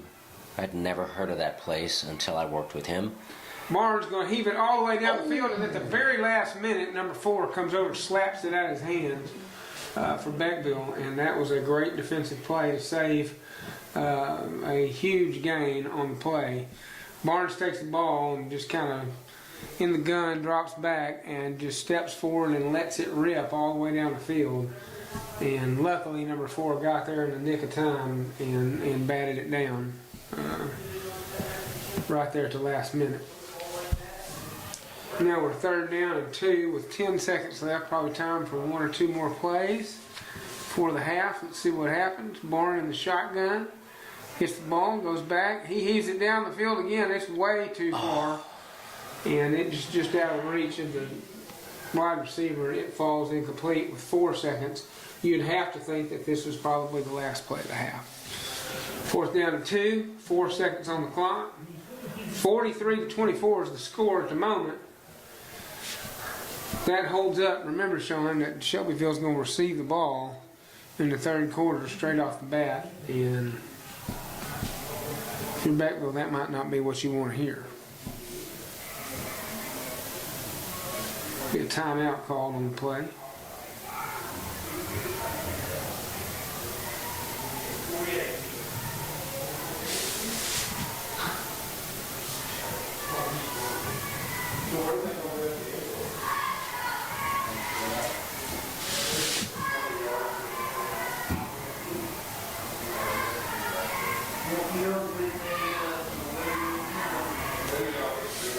Other scores from 2A Division I football: Refugio Bobcats at halftime up 44-7 against the Thorndale Bulldogs. Man, that is definitely a one-sided football game. sure is. The Mason Punchers are up 35-21 against the Weimer Wildcats. The Weimaraners? The Weimaraners? I'm not sure. First quarter. Weimers. Oh. That's the score in the first quarter. Wow. All right, gun. Back of the gun. Barnes is there. Looks like he's going to get taken down. Of course, it's looked like that all night long and never happened. And he's just going to heave it down the field, and that's going to be the end of the half. With the halftime score, 43-24, Shelbyville over Beckville at the half. We will be right back with you. We're going to go take a break for halftime, and we'll see you on the flip side.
2.5 minutes left.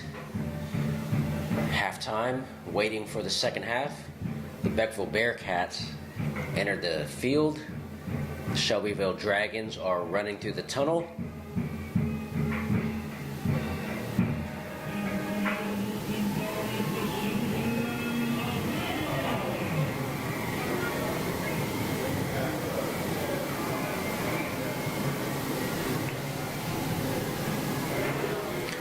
We will see if the Bearcats are bringing something different into the second half.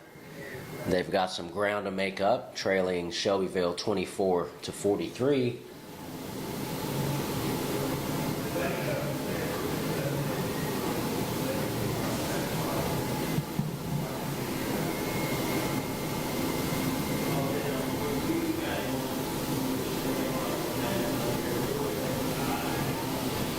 Another game of interest for Shelbyville. Joaquin Rams are down to the Cooper Bulldogs 14-17. They are just starting the third quarter. The Hearn Eagles are down 0-21 with the Honeygrove Warriors, about to kick off their second half. The Garrison Bulldogs are behind the Wascom Wildcats 7-13. 4 minutes 52 seconds left in the third quarter. That game has been back and forth. Getting ready for the second half kickoff. The Bearcats kick, Shelbyville to receive. Mike, I think that's what you would call a squib kick. Kind of dribbles over the 50-yard line. Hey, I was going to tell you, while I was down at the concession stand getting something to drink, I finally met Mr. Autry. I mean, he knew who I was and came up to me and said, "Well, seen up there keeping you busy?" And I said, "I'll tell you what, he is." And he was, he's a tall guy. Very. Yeah. I'll tell you what, he's the reason I got into administration. Yeah, cool guy, man. Introduced himself and just like, "Hey, man, you doing okay? How's it going tonight?" You know, da-da-da-da. He wasn't here but for a second. He walked in and he walked straight back out the parking lot. Oh, so he left. Yeah, he's gone. I wanted him to come up to the Yeah, he could have come press in. box. Yeah, but he drove off while I was still in line. But You know, when he went to a really small high school. I don't remember where it is, but and then he coached basketball and was a math you teacher. can tell he's tall. Yeah. He looks like a basketball player. He said he told me to tell you to have a good Thanksgiving and for us to have a good weekend. So that was cool. Good to meet him finally. Yeah, I'm supposed to go over to his house probably on Sunday, watch some football. You know, he's no offense to our viewers, my friend's a diehard Cowboys fan, like there are a lot across Texas, but Well, I guess there's worse things. I don't know what at the moment. well, the most fun he's having this year is watching SEC football with the Longhorns. There we go. Barnes takes the snap and options out to running back who steps out of bounds a little bit over the line of scrimmage, not for a whole huge gain, but we're at 11-18 and they have already driven down to about the 7 or 8 yard line.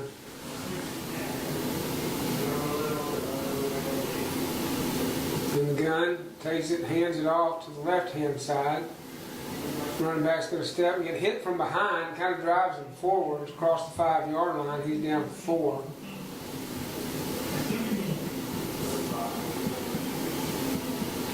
And I was impressed by the bands. The bands both sounded good, sounded sharp.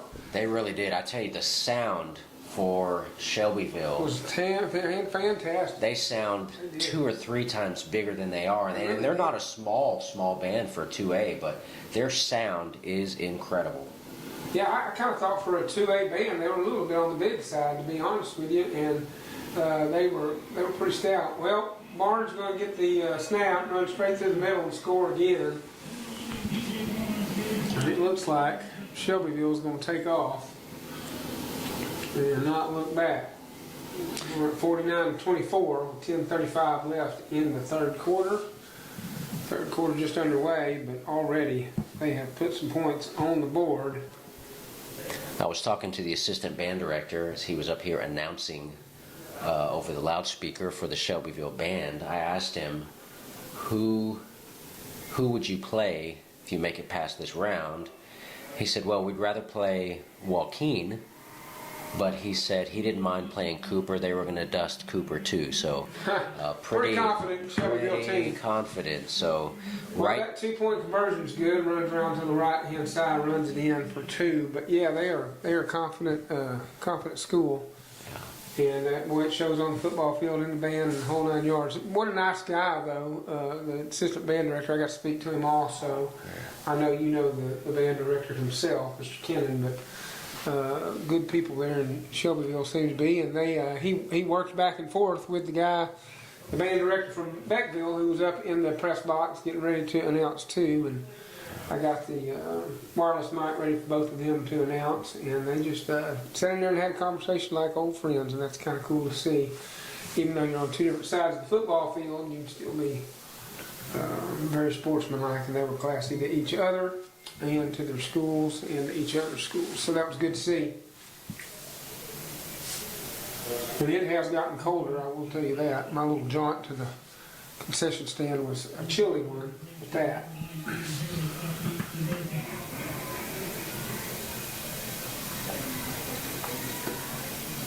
Well, little low kick down to about the 35-yard line. Beckville gets the ball, goes to the right, comes back to the left, gets hit down to about the 42, 43-yard line, and that's where they will take over on downs. First down for Beckville at the 43. And we'll see what they can put together. Although it's kind of a lopsided score right now at the moment, 51-24, Shelbyville. it's looking a lot like the game we called last week. Started pull away at the end of the first half, and it has been all Shelbyville. Some signs of life. I tell you, I'm still impressed with number 3, who carries the ball again, almost for a first down. I tell you what, I don't know his name or grade, but I tell you what, he is a football player. He gets to midfield. Remember, will be second down about 4 yards from the 50. Right there on the Dragon. And the gun hands off to number 8 or 9. Can't tell, his jersey's kind of scrunched up on. That's going to be number 9. He runs around the right-hand side.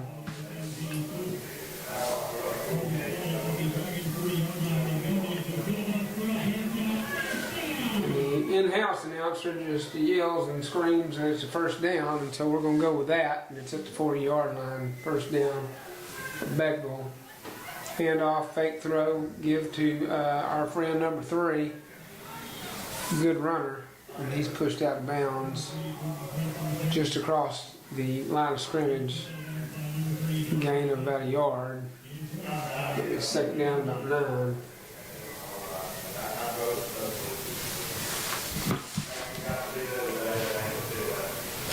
I tell you what, just looking, there's a different energy on the Beckville side. Very quiet, and the coaches are just nice pass. Nice pass to the middle of the field. Boy, they pick him up and bring him ran him back. back, but I think his forward progress is going to get him pretty close to the first down, if not all the way there. They mark it at the 30-yard line, dead on the money, and we're going to be first down and 10 for Beckville.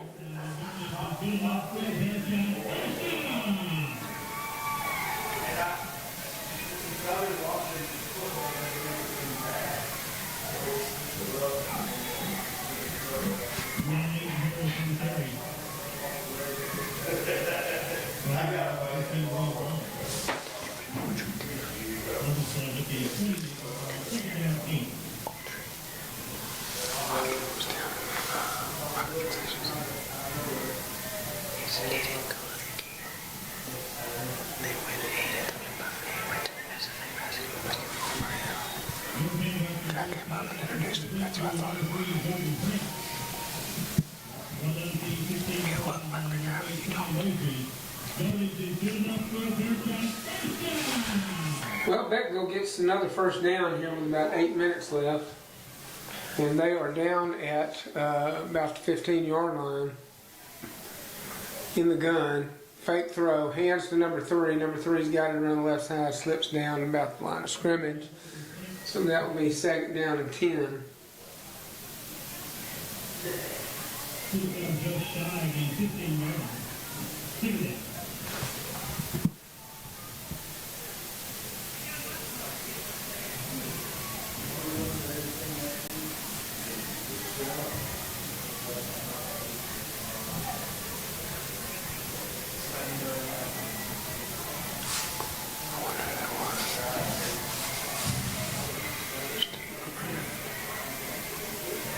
Quarterback in the gun, gets the snap, passes out to the right side. Oh, it's a reception. He gets it, and he gets into the end zone. Are they going to call it? They call it a touchdown. I'm going to tell you what, he fought for every bit of that one. He catches the ball, runs, looks like he's fixed to get pulled down, and he sticks the ball, hits the pylon in the corner, and that's going to be a Beckville touchdown. So while Beckville might not have as many points as on the board, or as many to show for it as Shelbyville does, they have scored on Shelbyville more than anybody we've seen so far play them. And they're at 30 points right now with a 2-point conversion waiting. Here we go. And he's in the gun. He gets the ball. He hands it to number 3. Number 3 finds a seam. And it looks like he gets in. He's going to get the 2-point conversion. And now we're at 32-51. That's a great opening drive for the second half. That's what I wanted to see. There's 7 minutes left in this third quarter, and Beckville really needed that, and they did it. They would really have to be honest with you, Sean, though, they'd have to score 2 unanswered drives on 2 unanswered, drives. They would have to score 2 times in a row to get back in this game. Not saying it's impossible, but it hasn't looked that possible for anybody playing Shelbyville so far this season. So we'll see what happens. But good score right there, good drive, staying in it, staying gritty, and you like to see that from these kids. Well, a couple of crucial mistakes could change the momentum of the game. Like you said, Shelbyville does not look like that would happen, but anything can happen in high school football. So a lot of game left. Sure the case. If you're tuning in with us tonight, we appreciate you tuning in. I hope you're enjoying what you're seeing. It's brought to you by the AV kids at the Nacogdoches High School CTE department. We've got some good kids working hard to bring this image to you here tonight. Kick is up in the air, and it's a little trick kick, and let's see what happens. Beckville says they haven't, and it looks like it's going to be motioned that way, so guess what? There's that play that you're talking about, that crucial mistake. Absolutely. And a turnover is going to put them back in the driver's seat on the driving side of the ball right at midfield, and let's see what happens here. This could get exciting real quick as we're only in the third quarter, halfway through it, 7:05 on the clock. I tell you what, another score update. Joaquin has taken the lead over the Cooper Bulldogs. Oh, wow. 26-17. I tell you what, they've figured something out, and they are on the board in the second half. So that's going to be exciting as one of those two teams wins or plays the winner of this game. Oh, look at here. Looked like he was going to get stopped running through the middle of the field. He bounces out to the outside and gets some good first down yardage. And here we go. Beckville looking like they got a little bit of energy. I tell you, the coaches are jumping up and down. They have some energy, and we heard the cowbells on the Beckville side again, so the crowd is coming back to life. This is what I like about high school football in the playoffs. You like to see them have a chance. I do.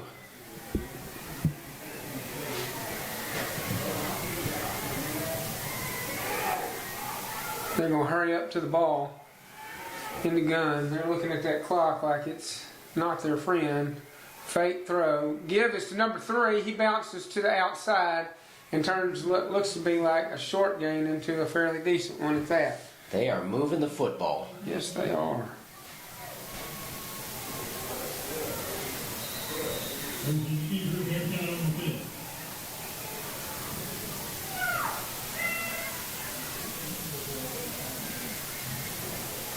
I'll tell you what, you mentioned to the viewers where we had dinner, Flashback Cafe. That place has been there a long time, but you know, we're the same age. We're both 50, and we both went to SFA. You remember that place? There's a parking lot there, actually, where I parked my truck. Crossroads. Let's go. Those of you that are out there in Shelbyville or Beckville, you may have your own memories there at Crossroads, but that place is no more. From the gun, drops back, passes it straight down the middle of the field. That's that number 9 again. He's a scrappy little player. He's going to get a first down. They're going to be at the 25-yard line, and Beckville's on the move. I see Barnes playing defense in the backfield.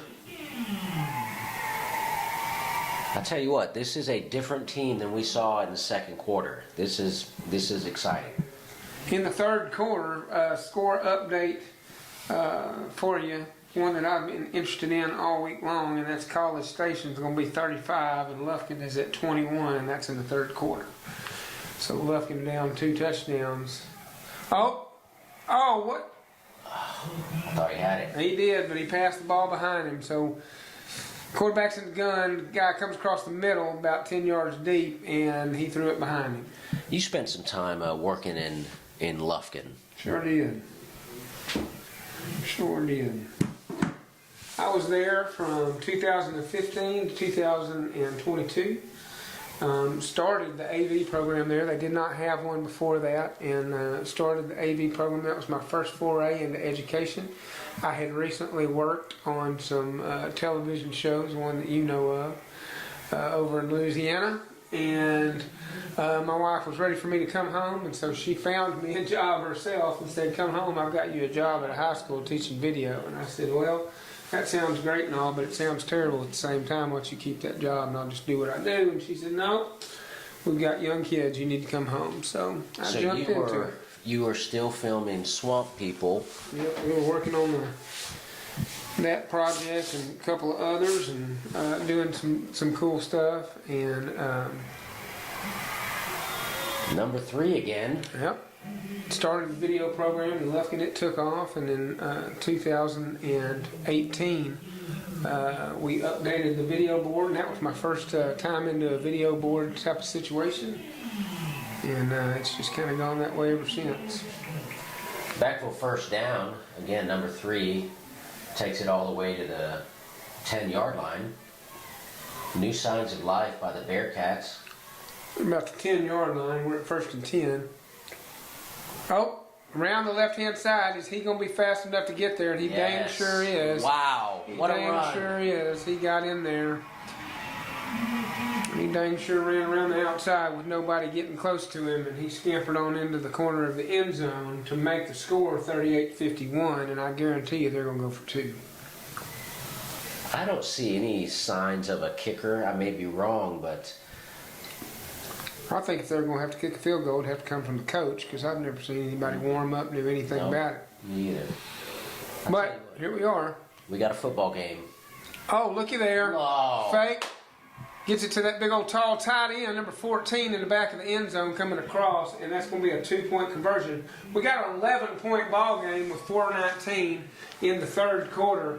And I'm going to tell you what's once looked like a runaway mine train at Six Flags is now turned into a turtle catching up with a hare at the moment. We will see if Beckville can put together a defensive stop or get another turnover. I guarantee you they're going to go for that crazy kick again, because that worked too well last time. They're all over there on the sidelines looking kind of sneaky, like a bunch of spies over there. So we'll see what happens. I think they're going to go for some kind of try to get a turnover on this kick. I tell you what, the Beckville coaches have some pep in their step, and we got some spirit in the crowd. I tell you what, this is what I wanted to see for the second half. I'm going to tell you what. Now they're playing Queen over the loudspeakers, because somebody's cooler in the backside of my pillow. And we are got some spirit going into this game now here with 4:19 in the third quarter. It looked to be a lost cause for a minute, and now we're in an 11-point game. And I'm going to tell you what, Sean, something happens and there's a turnover, this could turn into a 3-point game real quick with a 2-point conversion and a score. Well, that is quality coaching when you can lift up your team that's visibly distraught over the score, but they have turned it around and put some crucial points on the board. They moped around for a minute, maybe 8 minutes at the most, and now they are back looking like they're ready to knock out Muhammad Ali with an uppercut. So we'll see what happens. I wish I had some of their headsets. I'd really like to know what they talk about when they bring their team back from the deficit. Look at there. There's the kick, but it's going to be covered up by Shelbyville at the 48-yard line. They tried the little onside kick, and it was a good one.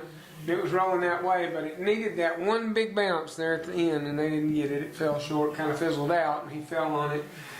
And Shelbyville will take over its 48-yard line. Now, I'm going to tell you what, if they can use this energy and get pumped up, put together a stop, then this is going to be a whole different scenario. Well, if they can get another turnover like they did at the beginning of the second half.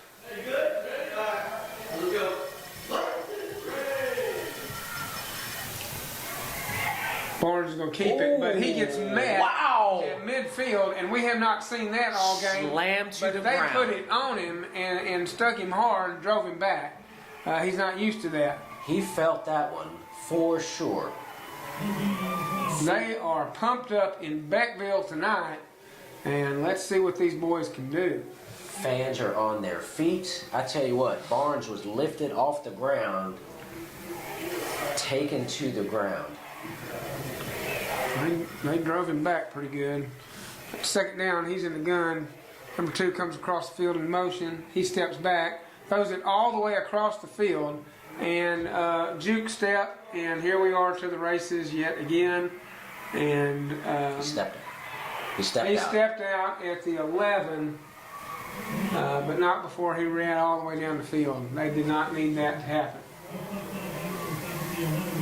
We've got an injured Beckville player on the ground. He's helped up. He doesn't stay down for long. Looks like he's going to stay in the game. That's great. The coach is giving an earful to that ref.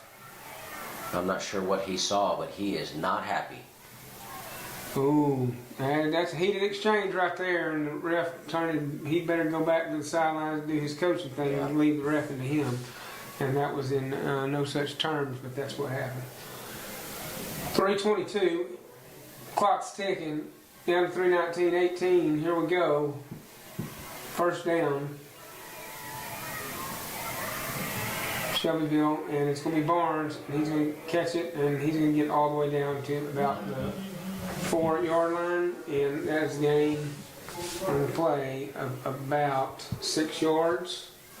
We're looking at 4 yards to the end zone. 2:51, clock's ticking. Here in this third quarter, Beckville needs to lean back on their heels and find it within themselves to put together some kind of stop or turnover here deep in their territory. Number 2 is going to be in motion. Barnes calls for it, gives it to number 1. He's wrapped up pretty close to immediately and taken down. He might have lost a yard on the play. It's going to look like it is 4 yards to the end zone from here, and we are going to take this down to closer to the 2 minutes to play in the third. And it is third down. That's what the nice digital markers over there say. We don't have the old flags that you turn. There's a digital chain gang over there, and here we go. Barnes gets it, drives straight up to the middle, and it looks like a touchdown. Touchdown, Beckville. 1 minute and 45 seconds left of the third quarter. And it is 57-40.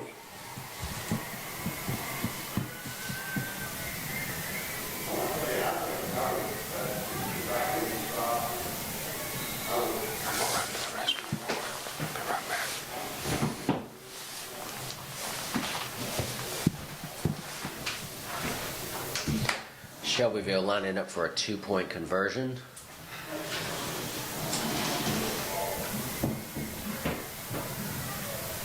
Barnes to take the snap. He keeps it, throws it up. Number 7, all by himself, in the end zone. The score is 59-40. Shelbyville continues to score.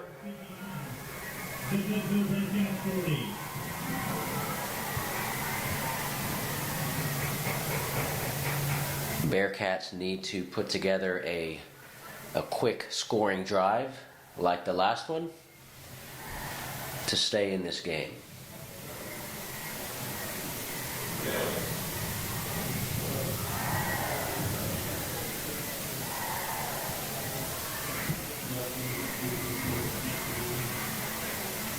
With a combined point total of 99 points, I tell you what, this is a pretty high scoring football game.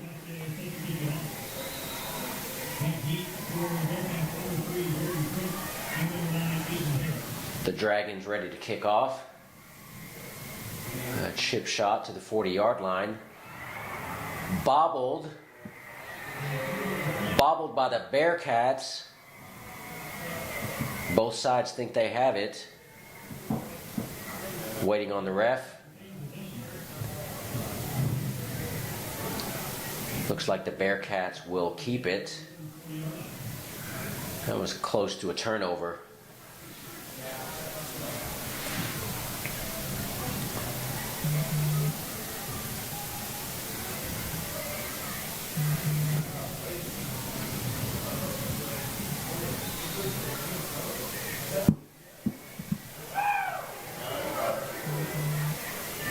Three wide receivers to the right, 2 to the left.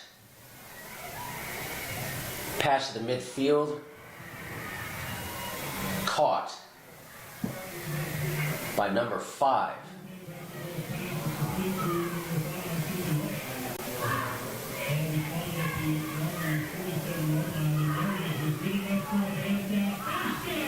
First down for the Bearcats. Ball placed at the 47. Bearcats cross midfield.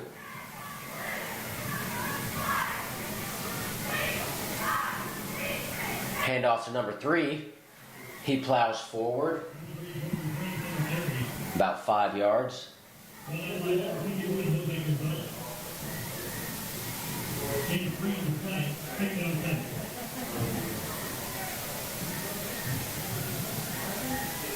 Gain of a little over 3 yards.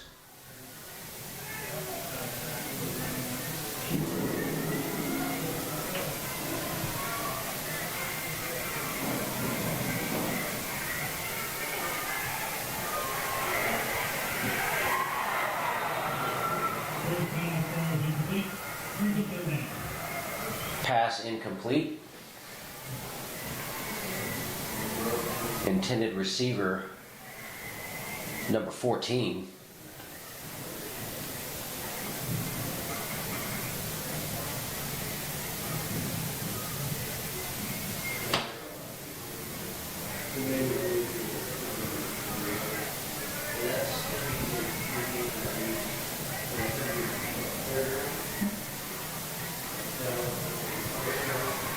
Line up to take the snap.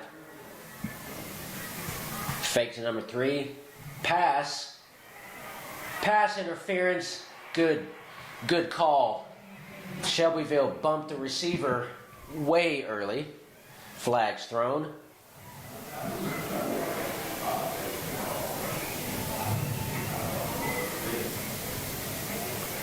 Bearcats are not giving up.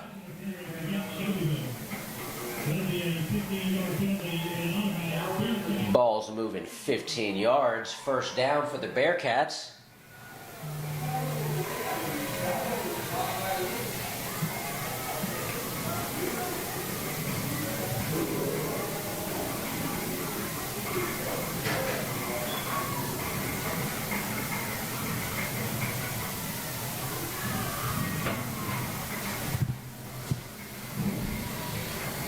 Snap a little low. Drop back to pass. He's scrambling. Taken down behind the line of scrimmage.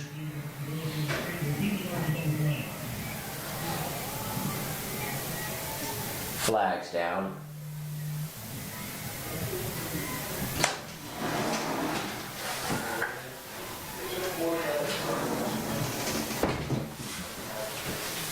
Penalty against the Bearcats. Penalty is declined.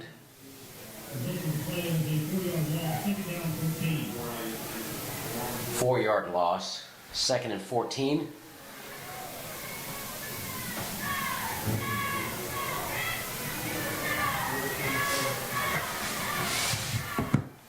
Five ticks left in the quarter. This is going to be the last play of the quarter.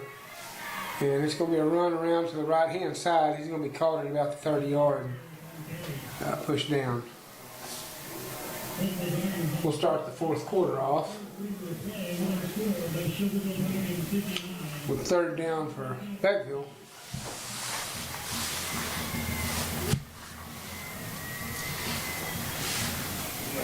Ball on the 30-yard line. Well,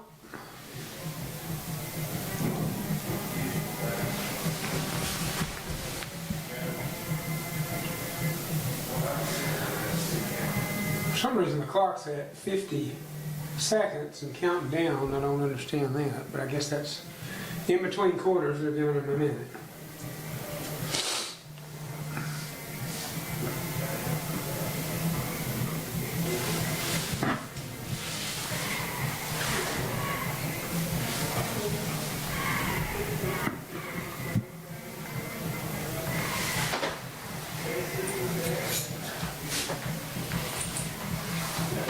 Checked with my lovely better half, who is down in New Caney at Randall Reed Stadium watching the Panthers play College Station Bulldogs, and it's not sounding great for Lufkin at this point. That's a long drive. 42-21. How far is that from Lufkin to College Station? They're not playing at College Station. They're playing in New Caney, and it's about an hour and 15 minutes from our house. You know, I worked there. I worked at that district in 2022. Oh, looky there. Okay. What? Well, the tight end caught the pass. Oh. And he pitched it out to somebody else after he caught it running with the field, and it bounced off of them and bounced right back into his hands. He turned around and got stuck like he was on the other end of a spear by Bill Goldberg in WCW. He went down to the ground. I don't know how they kept possession of that football. I do not either. That was craziness. Just 20 ticks into the fourth quarter, and it is a crazy one. Crazy 20 seconds at that. Looking at 4th down and 11. Of course, neither one of these teams have heard of the punter.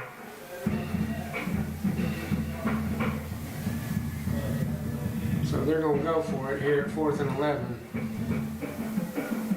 Quarterback takes the ball, rolls out to the side, goes all the way down the field. Oh, just beyond. It was, I mean, one and a half steps away from being a touchdown. Just barely overthrew him. The Beckville band, the drum line going crazy out there. I can hear them right outside the window. I'm going to tell you what, both these bands, I'm going to say it again, they both impressed me pretty good tonight. I know Beckville was standing there with the assistant band director, not Beckville, Shelbyville, and he looked at me and he goes, "Deep Purple, Smoke on the Water." Boy, they started jamming it too, and it was a good version. I'm a classic rock guy, and that was fun to watch these kids get into some old classic rock, and rock it out to some Deep Purple. Shelbyville's going to keep the ball and run it straight up the gut for about 4 yards. First down, it's going to bring up about 6. I'll tell you what, it sure is easier to see, Sean, those digital markers over there across the field. Boy, they light up. And they are nice. Better than those ones you just flip over or whatever. Those things can be hard to see at times, but the digital version lights up real nice. Ooh. DJ Barnes looks to the right side, hits a man.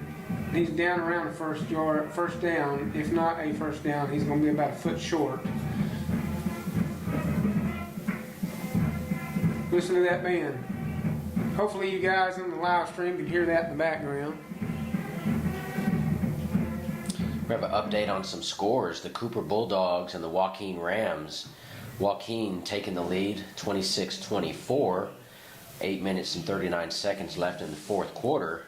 So it is up in the air on who is going to play the winner of this game. That's a good one right there. The Hearn Eagles still have not scored. The Honey Grove Warriors up 36-0. Honey Grove. Listen, they gonna play. What's the old song Pee Wee Herman used to dance to? Tequila. The Garrison Bulldogs, with a minute left in the fourth quarter, they are down 13-7 to the Wascom Wildcats. Barnes gonna throw it all the way down the field, and it's gonna be caught in stride, and the wide receiver almost runs down the ref. And that was a beautiful pass, a beautiful play, and another touchdown for Shelbyville. I tell you, referee letter B almost got pancaked. He was just a step in front of that kid. That kid was looking to get around him. So he ran on into the end zone. Nice pass by Barnes. He can beat you with his feet. He can beat you scrambling. He can beat you with a pass. Kid's got talent. I am sure somebody at some college is looking at him being their starting quarterback. He should be getting some letters in the mail.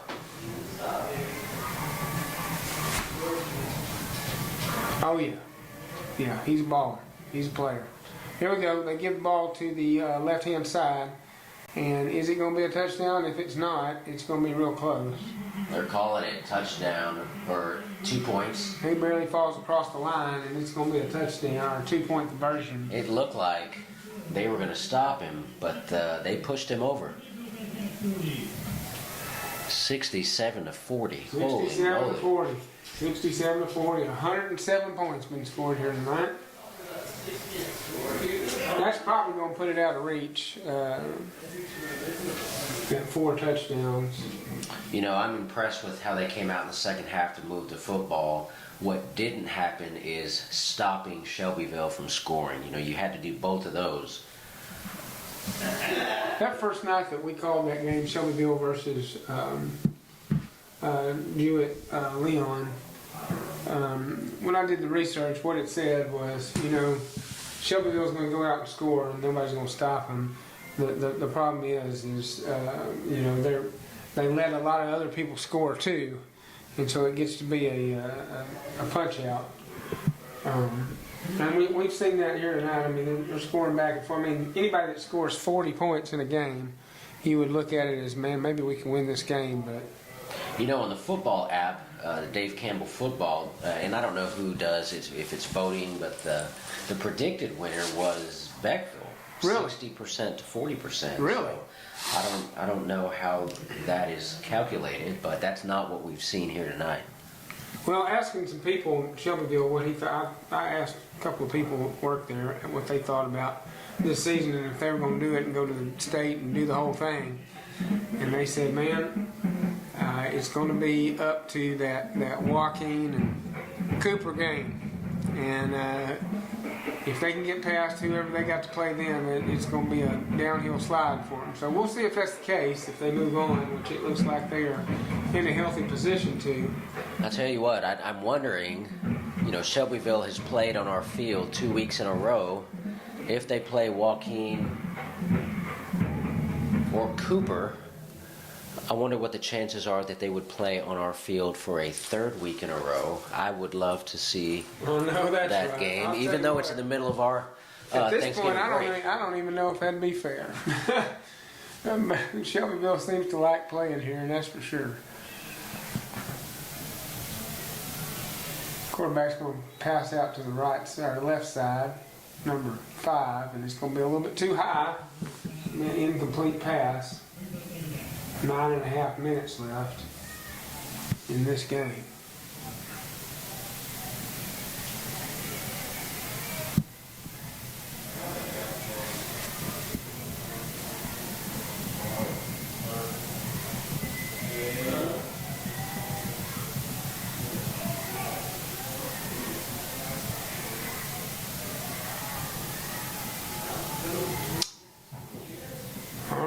Beckville's in the gun, gets the snap, hands off to number 3.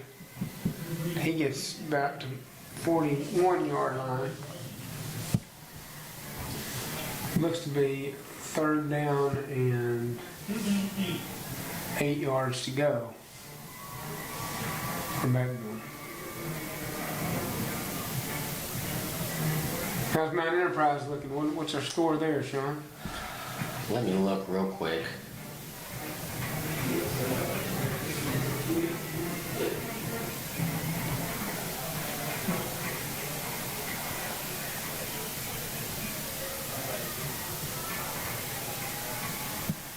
Quarterback rolls back, throws it all the way down the field, and he's about 10 yards too long for even the defenders. And so that's going to bring up a 4th down play. Well, it looks to be 9 seconds left in the 4th quarter. Mount Enterprise is still down 2 points to the Northern Bulldogs, 26-28. How long did you say they have left? 9 seconds. They must have the ball. Beckville's going to turn over the ball here. The incomplete pass. And they played a good game tonight, but it has not been good enough to stop these Shelbyville Dragons. You got to wonder if Beckville did not make some crucial turnovers, which Shelbyville scored from, how different that would have made this game. That's at least, was it 2 or 3 turnovers where Shelbyville scored? It was 2 of them. I mean, you're looking at 14 points on those turnover plays. It would still leave them about 2 touchdowns short. But they're still trying to play as number 51 meets the runner in the backfield. And it does not let him go anywhere. In fact, he drives him back pretty good, but while trying to strip the ball.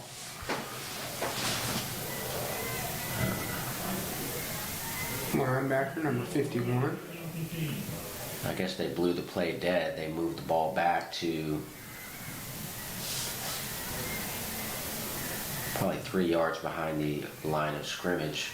They're about to 47, and DJ Barnes in the gun, gets the ball, fakes the handoff number 2, who always is in motion, and runs to the left side. Nobody stops him. He gets past everybody and runs it on in again. Man alive, is DJ Barnes like Pac-Man eating up the power pellets, chomping up the ghosts and running down the field and doing whatever he wants to do tonight. I'm going to tell you what a player.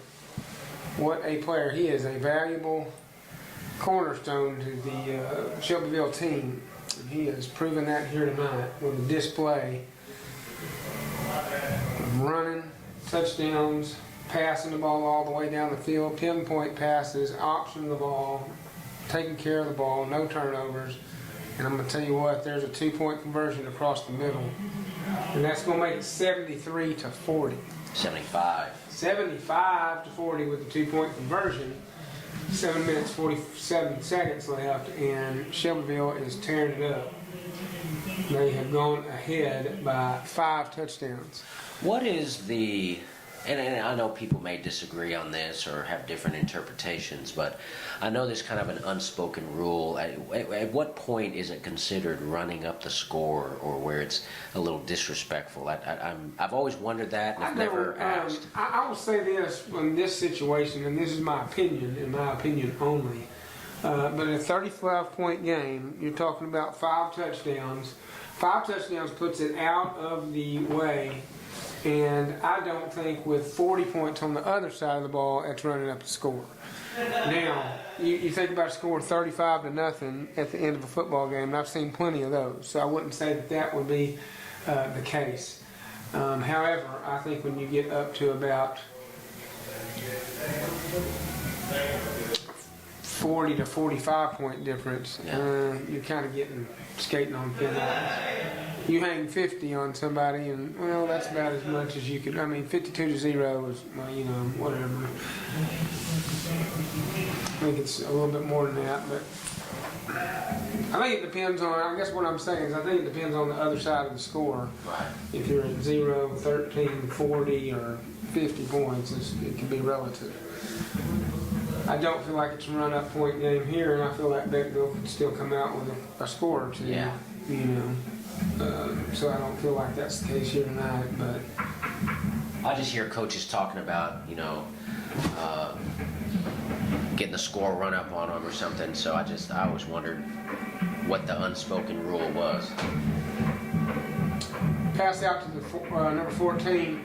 He's got a lane, and he is a big, tall kid, and he gets down to the 18-yard line, scampering down there. 14. Number 14 has a long stride. He sure does. And I think that he could have gotten into the end zone had he been a little bit faster. But he got run down about the 17-yard line. Big first down for Beckville. See what they do here. Quarterback's in the gun. Everybody's operating from the gun. In motion, hands it to number 3. No surprise. He's down around the left side. Almost down to the 10, probably down to the 9 before he's brought down. And so that was a gain of about 8 yards. We're looking at 2 yards to a first down. Maybe 3.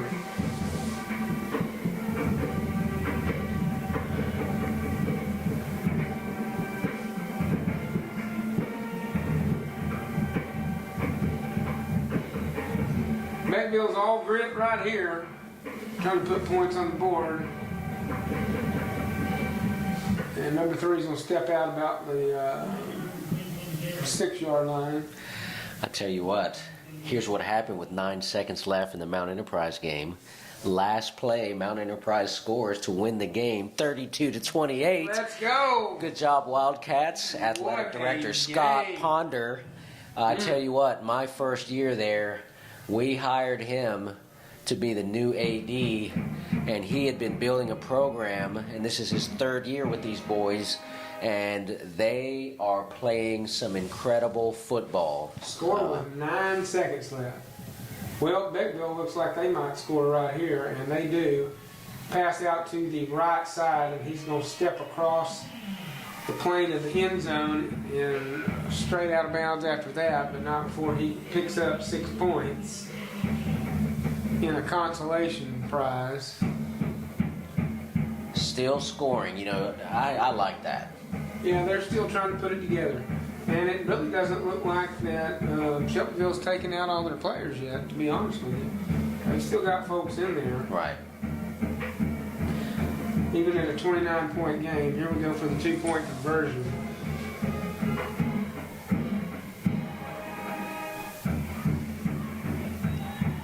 Hits number 14 back in the end zone. That's going to be a 2-point conversion. And it is a whopping 48-75. Shelbyville's on top by 27 points. And now they've shaved it back down to 4 touchdowns. And, anything could happen. Not looking like that will be the case, but it could happen. And at 4 touchdowns, they're not really out of it, to be honest with you, in a high school football game. I like to watch teams with heart, and there's so much to be impressed with about the Beckville Bearcats. There ain't no pushovers, that's for sure, and they are still fighting.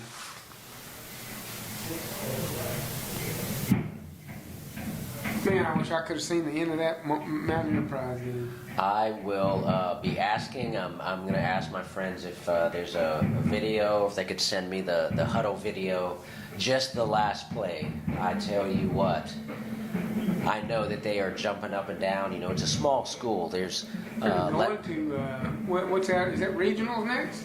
Area and then region. You hit your area and then you hit your region. Then you do the semifinals, and then you go to state. I'll tell you what, I'll have to remind them. I think that's the way. My first summer there, I was still getting my bearings. I received a phone call from a guy that graduated from Mount Enterprise, and he was getting married, and he had lost his ID, his passport, whatever, and he needed something to prove that his identity. So they said, if you can give us your high school transcript, which he had graduated like before we graduated high school. I mean, it's a long time. So he calls. I don't know where to find transcripts. Come to find out, their transcript back then was written on the front of a file folder. And I went back in that dusty file room and I found his transcript and scanned it and sent it to him so he could get his marriage license. This guy graduated from tiny Mount Enterprise, owns a bus transportation company, and he said if Mount Enterprise makes it to state, he said the Wildcats will not ride a yellow dog to state, that he would send a charter bus and a driver to drive them to state. So I still have that man's number in my phone, and I'm going to remind Dr. Chance Mays, the superintendent at Mount Enterprise, the deal that we made over the phone for finding his transcript, which was the key to his marriage. Wow. That's an interesting story right there. That's a good one. Here we go. 5 minutes remaining in the ball game. First down and 10 for Shelbyville. They're down at the 25-yard line. And it looks like there's going to be an offsides called on Beckville. Oh, actually, it's on Shelbyville. Excuse me. Got that one wrong. They're going to step off 5 yards, get it at the 30-yard line. First down to 15.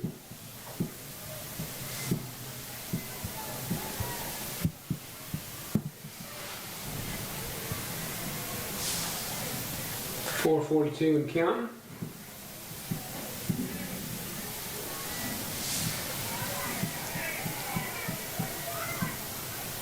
You know, we're 2 rounds deep into the playoffs, and it's just now getting to be football weather. I know that's right. Well, running back's caught in the backfield and taken down around the 40-yard line. That's going to be a pretty good size loss for Shelbyville. 4 minutes, 14 seconds left and ticking. Ball's going to be on the 40-yard line. We're looking at second down and 1 million yards to go. Second 24. Really, truly, if you're Shelbyville at this point, you're just trying to run the clock down.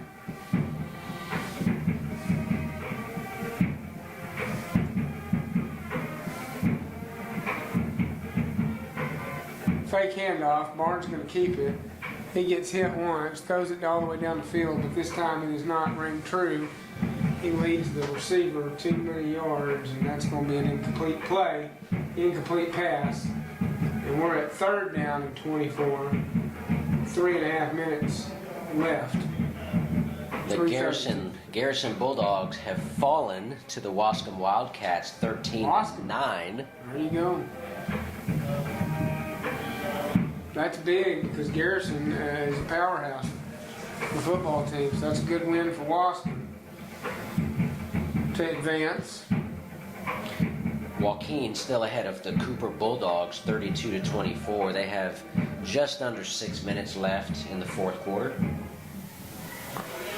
So it looks like Shelbyville would play Joaquin at this point. The Hearn Eagles finally on the board. They're still behind 36-7 to the Honeygrove Warriors. You know, I met their upper admin at a workshop down in Aldine this week. I had never heard of Hearn.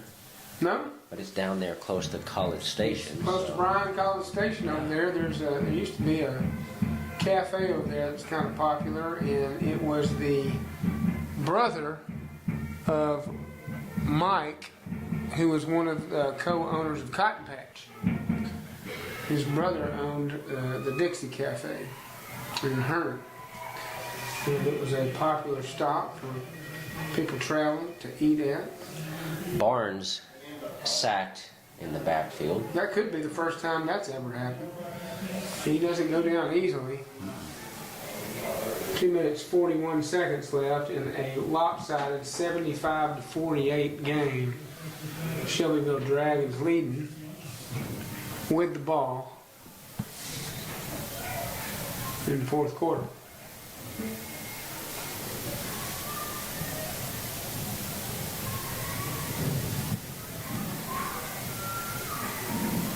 Hope everybody on the live stream has enjoyed tonight's game. We try to employ our students and empower them, as number 5, who might be every bit as tall as number 14, catches the ball, and look, they slap shoulders and they're just about the same size.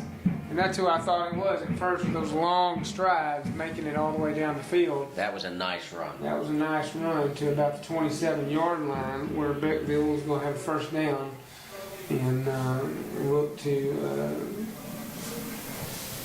score some face points here at the end of the game. Number 10, he's going to throw an interception. Throws it directly to Shelbyville. That'll be a turnover. Giving Shelbyville the ball back with 1:58 left in this game. And again, if you have liked what you've seen tonight, just know that we put our students to work here and try to give them every bit of experience they can. That's kind of Sean and mine's view on how a CTE program should be run. Not that we do it the right way or better than anybody else, but that's what we believe, and that's what we think benefits students the most. Our AV kids have worked hard tonight to bring you this game, and we've worked hard to bring it to you for free, and it's just something we feel like that should be shared. So give us a like and a subscribe on our page if you appreciate what these kids have done for you tonight. And Sean and I by no means are any kind of seasoned color commentators, but when nobody else could do it, we stepped in to do that, and hopefully you've enjoyed that, and we've done a decent job for you. I know we talk about other stuff other than football, but we just like to try to keep it interesting, especially in a game 75-48.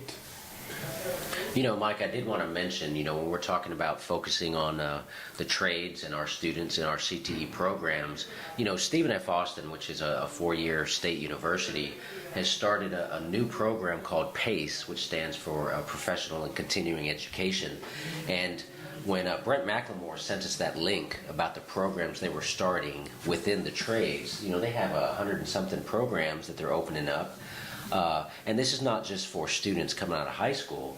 This is parents, anybody that's looking for a career change or additional certifications in a trade or a field. Check them out. Just look up Stephen F. Austin PACE, P-A-C-E. I have a lot of people that are interested in getting their HVAC certification.